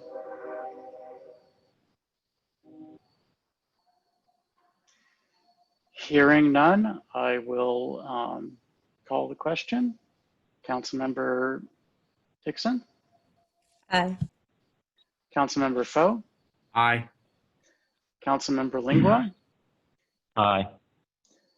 Councilmember Henry is absent. Councilmember Richardson is absent. Councilmember Mayers? Aye. And I abstain. The motion passes 4-0-1. Thank you. The next item on the agenda is a motion to authorize the town manager to sign a memorandum of understanding with the State Highway Administration regarding reimbursement for mowing on 410, US 410, otherwise known as East-West Highway. Can town staff provide a brief summary of this before we have a motion? Yes, sir. Ms. Lewis? Yes. Good evening, everyone. We spoke about this memorandum at the work session a couple of weeks ago. As you know, the town has been maintaining the landscape medians and curbside grass along East-West Highway for a number of years. Just recently in 2019, the town contracted out lawn mowing and maintenance services to Motier, and their work program includes 410. We learned at about the same time that the state, through a MOU process, will reimburse communities for a portion of their costs or based on their rate of pay to similar contractors. The MOU before you this evening is to authorize the town manager to sign that MOU. It commits to reimbursing the town a total of $9,951.60 annually for the next 5 years, for a total of $49,758 at the end of this period. There are some specific reporting requirements that the town's contractor has already adopted. So once the MOU is signed, we'll be prepared to give the state the information it needs to reimburse us on a monthly or quarterly basis. The MOU requires that, in fact, the town obtains 2 permits, one authorizing the town to enter onto state property and the other to block lanes as may be needed to carry out this service in a safe manner. Both parties can elect to extend the contract after the 5-year period based on performance. And we hope to have the MOU fully executed by the end of November, which is actually the end of this season. I'm not sure it's going to happen much quicker than that. If it does, we still have to apply for those permits separately. And with the pandemic, I'm not sure how long that process will take. So when our mowing season restarts in March or April of 2021, it will be the beginning of the process of getting a reimbursement from the state for the amount that we pay now, which is about $19,000. And with that, I'll take questions.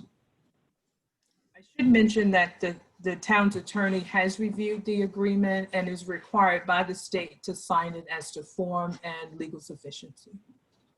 Thank you. Thank you. Appreciate the thorough summary. Are there council questions, or is someone ready to make a motion before discussion?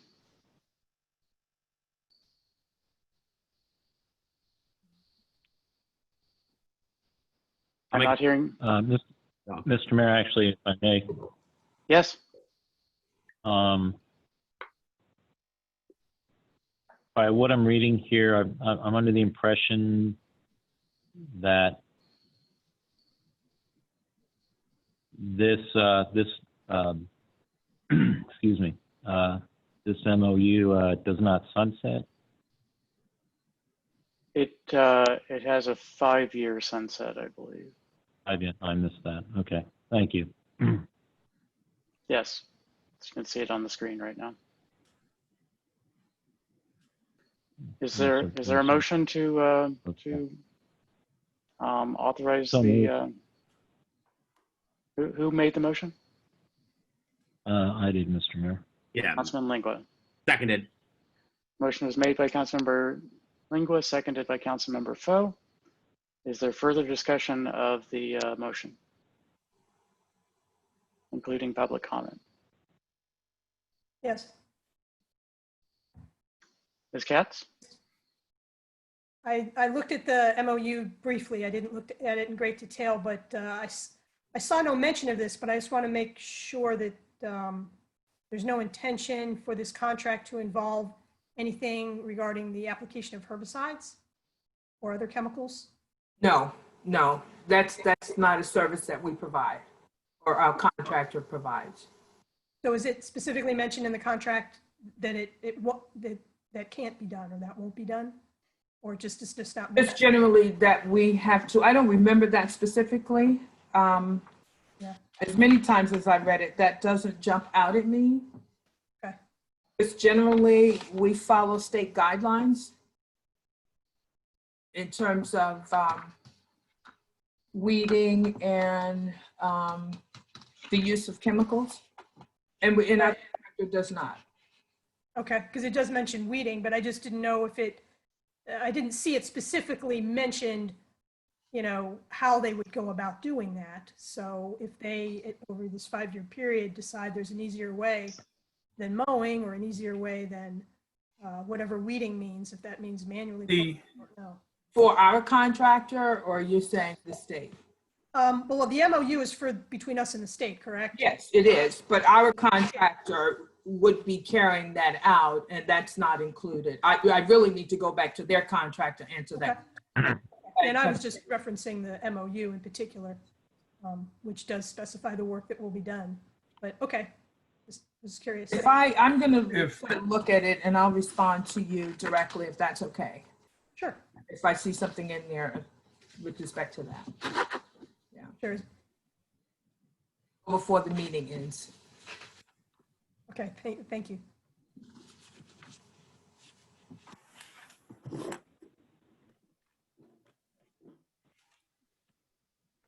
So do we want to defer consideration on this item until Ms. Lewis can have a chance to look through that? Mr. Mayor?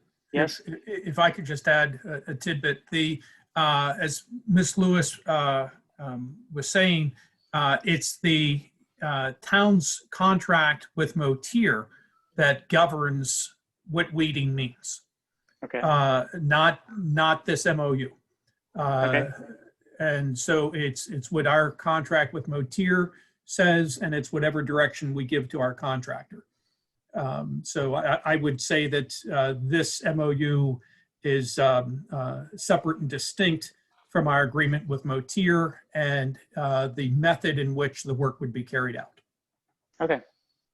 So we can still move forward with the motion to grant permission to sign the MOU without. That would be staff's recommendation. Yes. And then should there be a question over how our contractor carries things out, that would be a change to the contract with the contractor. Okay. Is someone comfortable with making a motion at this time? Wasn't a motion made? I think a motion's already on the You're floor. right. It was. We had so many discussions that I got distracted. Is there further discussion? Mr. Mayor, if I may, I did just do a search in the contract or in the MOU of pesticides, and that word at least is not in there. I did a search for herbicide myself and didn't find it, so I understand that. Okay, is there more discussion or should we take this to a vote? I would just want to, I don't want to delay this much more, but just because you didn't find the words, in fact, sometimes it would be better if the words were in there saying that they would not be used, is kind of where my intent in asking about it. I actually think we're on ground with that. But I understand that To get our contract with Motir. certainly, I understand. Thank you.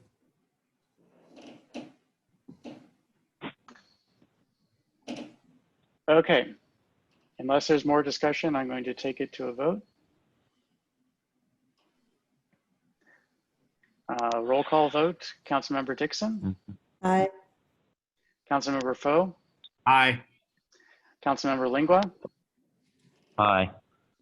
Councilmember Henry is absent, Councilmember Richardson is absent, Councilmember Mayers, Aye. and I abstain. The motion passes 4-0-1. The next item on the agenda is a motion to extend the due date for business license fees to December 31st, 2020. Can staff again do a short presentation on this and item 6, and then we can move through them. Mr. Chelton? Yes, I'd be happy to. Good evening, Mayor and Council. Yes, so we talked about this at the last work session meeting, that on March 25th, the Mayor and Council had extended the due date for the business license fees and waived all residential permit fees until the end of this month, actually September 30th. And it is staff's recommendation that Mayor and Council extend the due date for business license fees and continue to waive residential permit fees throughout the end of the calendar year. We've noticed that a lot of businesses are taking advantage of the extended due date for the business license fees, and because of the climate due to the pandemic, we believe it's more than fair to continue to extend the due date for these license fees. Similarly to the residential permit fees, we would not want somebody to be hesitant about making the appropriate repairs or adjustments to their home that they might be hesitant because of residential permit fees especially now due to the flood, that they would be still waived throughout the rest of the calendar year as well. And I wanted to make sure that it was clear that the staff is recommending that we are only waiving residential permit fees and not commercial building or commercial permit fees. The economic impact of, or the financial impact of waiving the residential permit fees would be much more easy to manage. It would be in the neighborhood of $3,000 to $4,000 through the rest of the calendar year, while waiving commercial permit fees would be much greater. It'd be closer to $100,000, and something that would have a much greater fiscal impact on the town.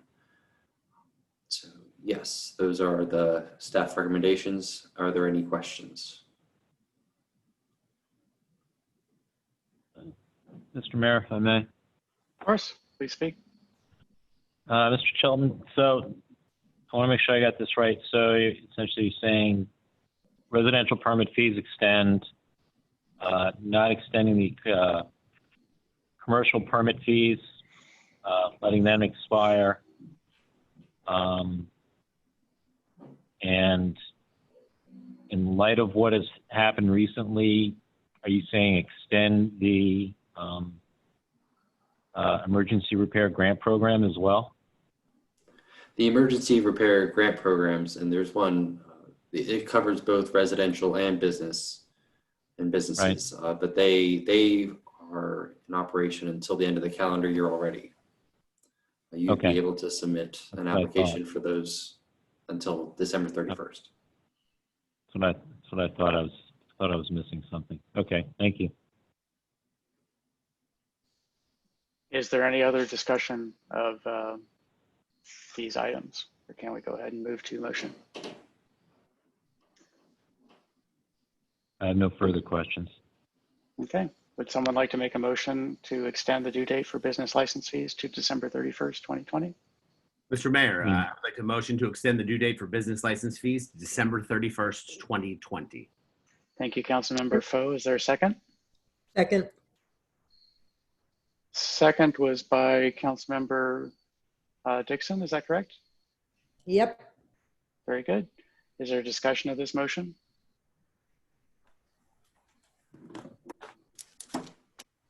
I will do a roll call vote. Hearing no discussion. Councilmember Dixon. Aye. Councilmember Foe. Aye. Councilmember Lingua. Aye. Councilmember Henry is absent. Councilmember Richardson is absent.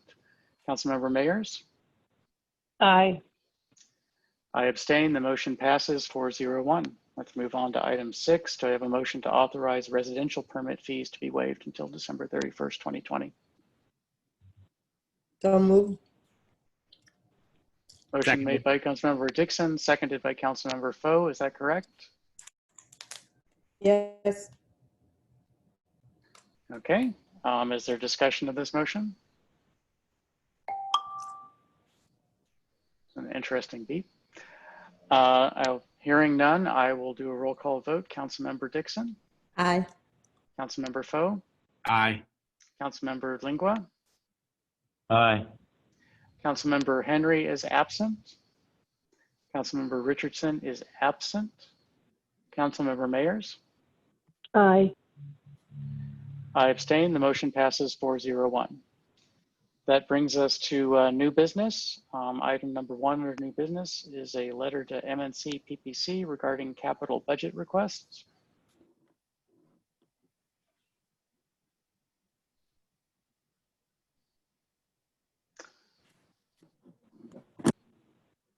Okay.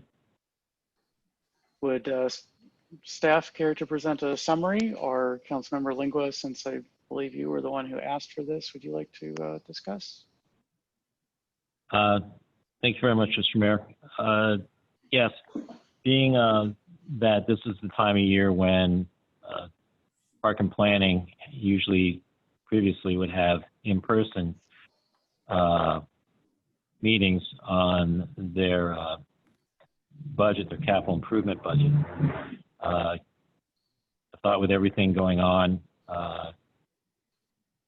in this past year, and how that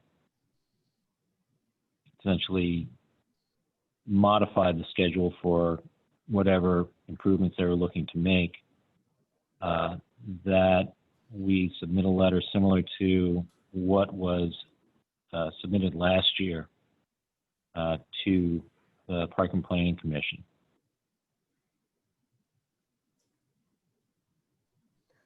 And so the written comments from 2019 are part of this letter, and has presumably the letter this year would be similar to that letter.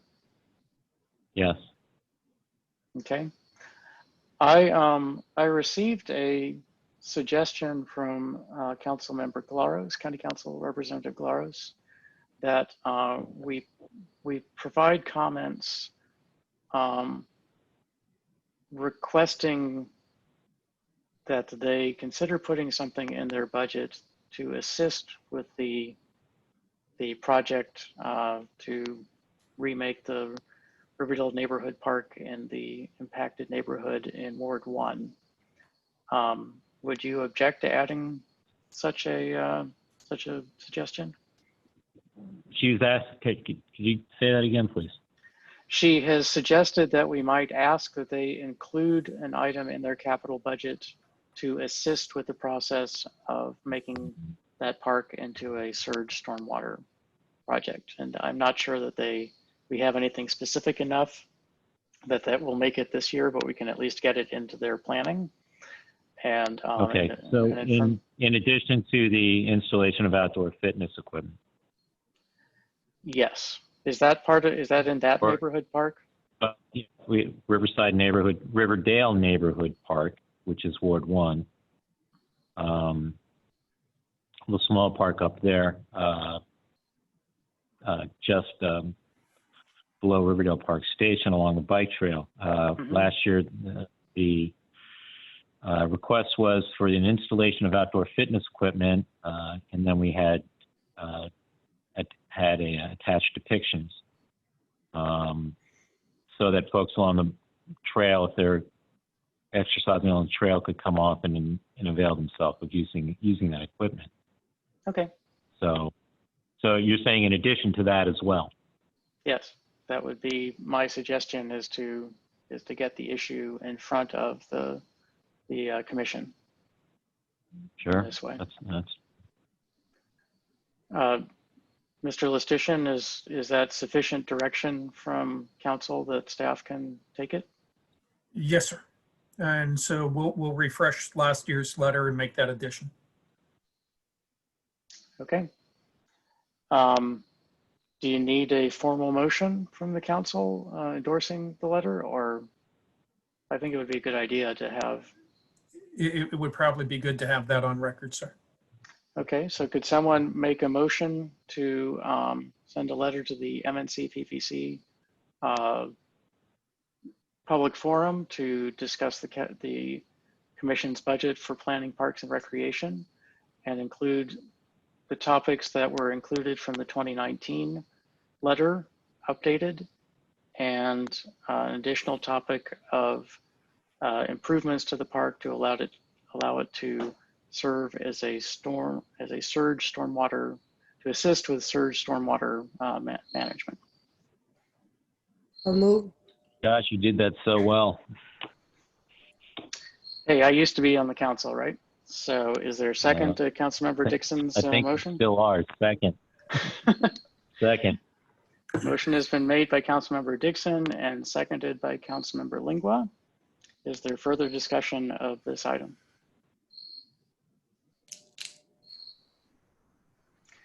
Hearing none, I'll do a roll call vote. Councilmember Dixon, Aye. Councilmember Foe, Aye. Councilmember Lingua, Aye. Councilmember Henry is absent. Councilmember Richardson is absent. Councilmember Mayers, Aye. I abstain. The motion passes 401. The next item under new business is proposed MARC service cuts. We were informed that the state is considering cutting service to our mark station.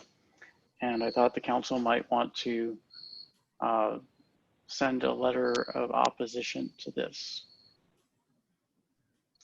Is there any discussion that of making a motion to have town staff to write and deliver a letter on behalf of the council in strong opposition to the proposed mark service cuts? Are you asking somebody to make a motion? Sure. I have no opposition to that. I believe we should do that. Was that a motion? Not particularly. Yes, that's a motion. So moved. Yes. Mr. Mayor, I'd love for the, for it to include that, though we are, residents aren't likely using the MARC train as often as we used to. I think it gets a reasonable amount of riders at this stop. So it would be unfortunate for them to try to cut the frequency. Unless Okay. temporary, but I doubt that it would be a temporary thing. Yeah. Okay, so I'm going to take Councilmember Foe's statement as being a motion to have the council send a letter opposing, strongly opposing the proposed cuts. And that was seconded by Councilmember Dixon. Is that correct? Oh, Yeah. I thought that was Councilmember Lingua. I was just. Councilmember Lingua made the second. Oh, I thought it was Councilmember Dixon. Oh, okay, maybe I seconded it and made the comment. I was really just jumping in for the comment, but that's fine. Okay, so a motion has been made and seconded, and Councilmember Dixon further commented that about the ridership during the pandemic and that not justifying service cuts. Is there any additional discussion?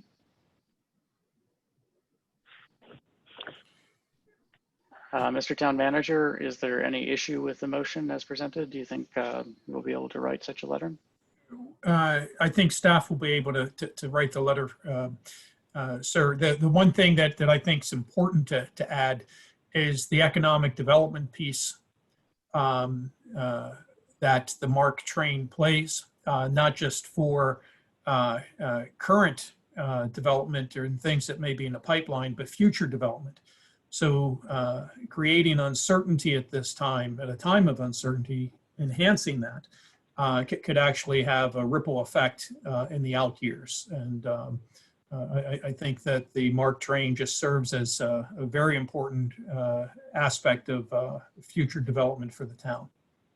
It's a very good point, Mr. Lustitian. Thank you for bringing it. I believe that the council's intent encompasses that topic. Indeed.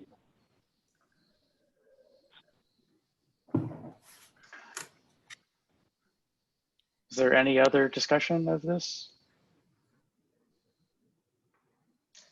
Hearing none, I will move on to a roll call vote on the motion to send a letter opposing, and it will include the topics of it being inappropriate and the economic development impact of this uncertainty. And I'll start with Councilmember Dixon. Aye. Councilmember Foe. Aye. Councilmember Lingua. Aye. Councilmember Henry is absent. Councilmember Richardson is absent. Councilmember Mayers. Aye. And I abstain. The motion passes 4-0-1. Are there any other items of new business this evening?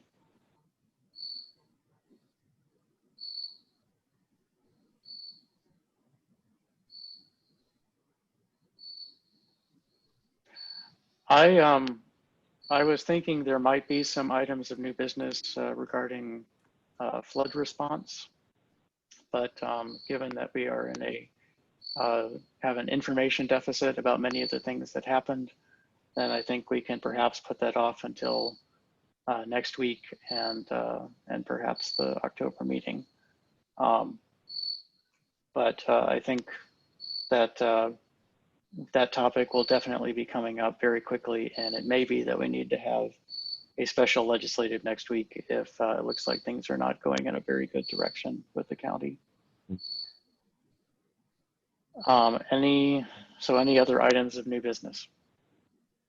Well, Mr. Mayor, if I may. Yes. I know that the city of, the town of Edmonston essentially is looking to, and I know this relates to the phone call tomorrow, but my understanding from the press release from the town of Edmonston was that they're looking into the operations of the pumping station on that day. And it's my hope that in that Zoom meeting tomorrow that such information is brought forward.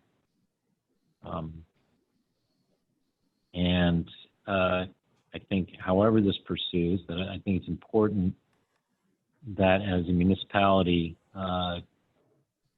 next to Edmonston and essentially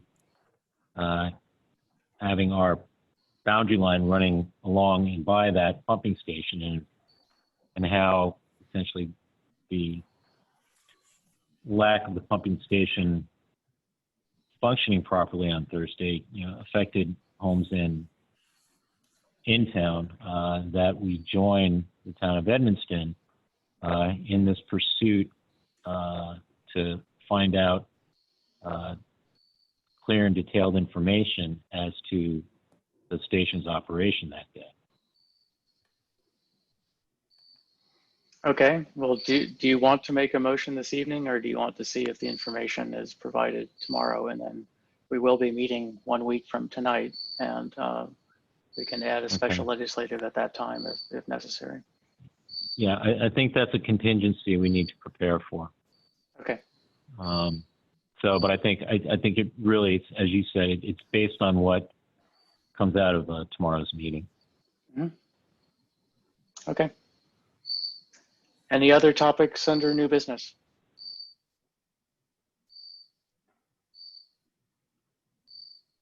I don't know whose cricket I'm hearing. It might be mine. Any items of unfinished business?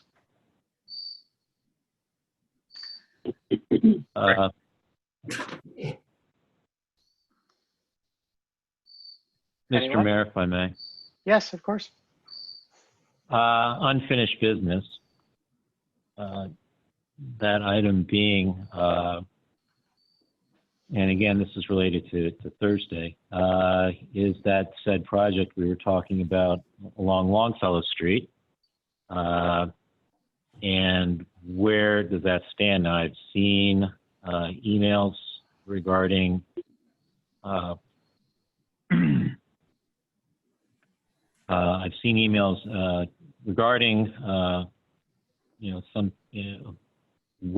where that stands essentially with the county, and I would like to know from staff, what is the process going forward to move this project along so that it's completed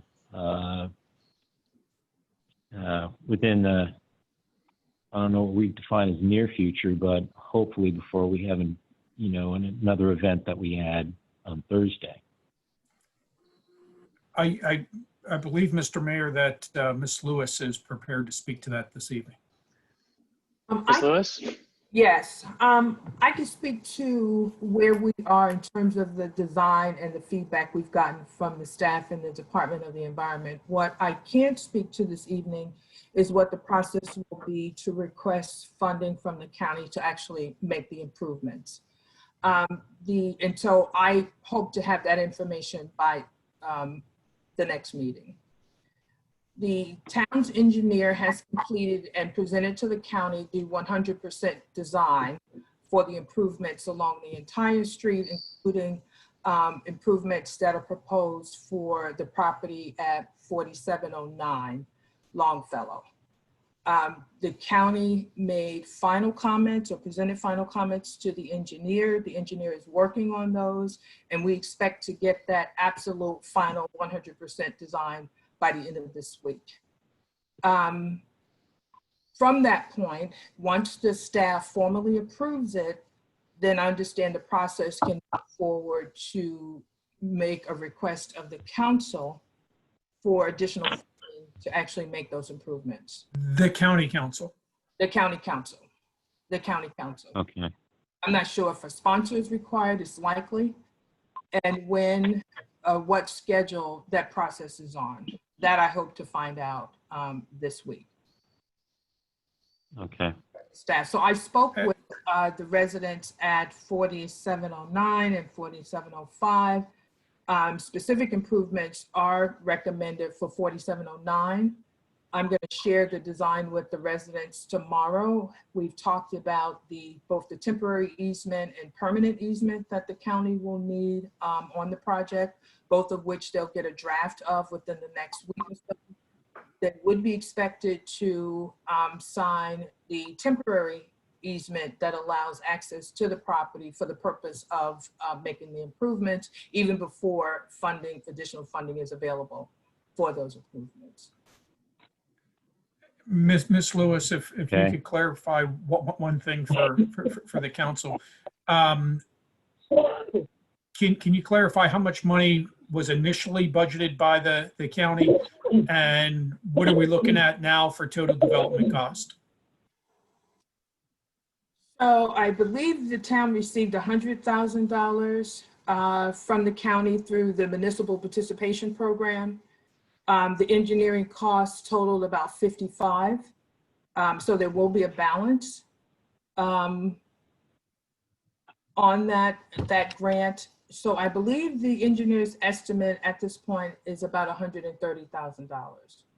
And I'll make sure to confirm that by next week's meeting. Okay. So there's a Most of shortfall. the improvement.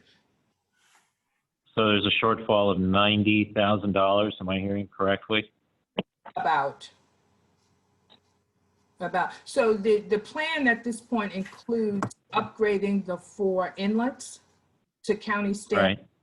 and installing a 15-inch pipe from each of those inlets across the street to the 60-inch main, and to install a drain in the backyard of 4709 with the line extending from it to one of the inlets across the street.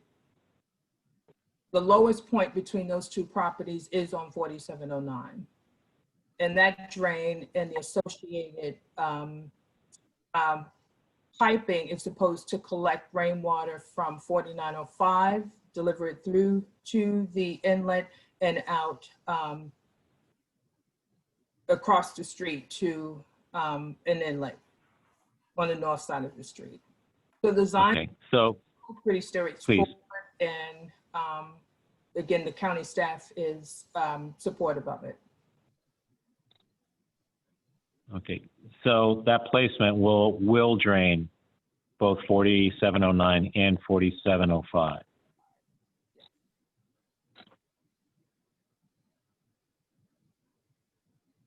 Is that correct? Yes, sir. Yes, it's expected to drain both properties. Okay. And I could have a design available as well for the meeting next week. Okay. That would be appreciated. Thank you.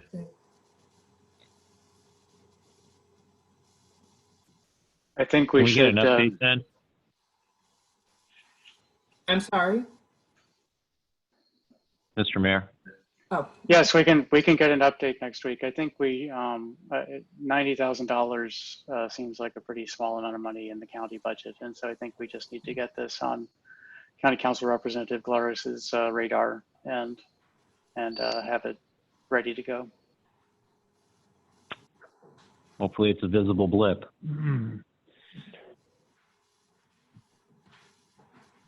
Okay. And we'll have an update on this from Ms. Lewis next week. Okay. Thank you. Are there other items of unfinished business?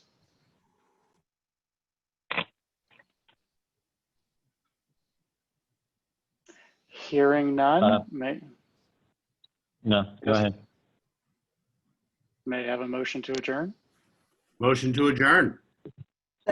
Second? I believe the Councilmember Foe made the motion to adjourn, seconded by Councilmember Dixon. This motion by Robert's Rules of Order is not debated. All those in favor, I will do a roll call vote. Councilmember Dixon? Aye. Councilmember Foe? Aye. Councilmember Lingua? Aye. Councilmember Henry is absent. Councilmember Richardson is absent. Councilmember Mayers? Aye. I abstain. Motion passes 401. We are adjourned at 9:24 p.m. Thank you all very much. Thank you to staff. Thank you very much. Thank you, everyone. And happy birthday, Councilmember Dixon. Oh.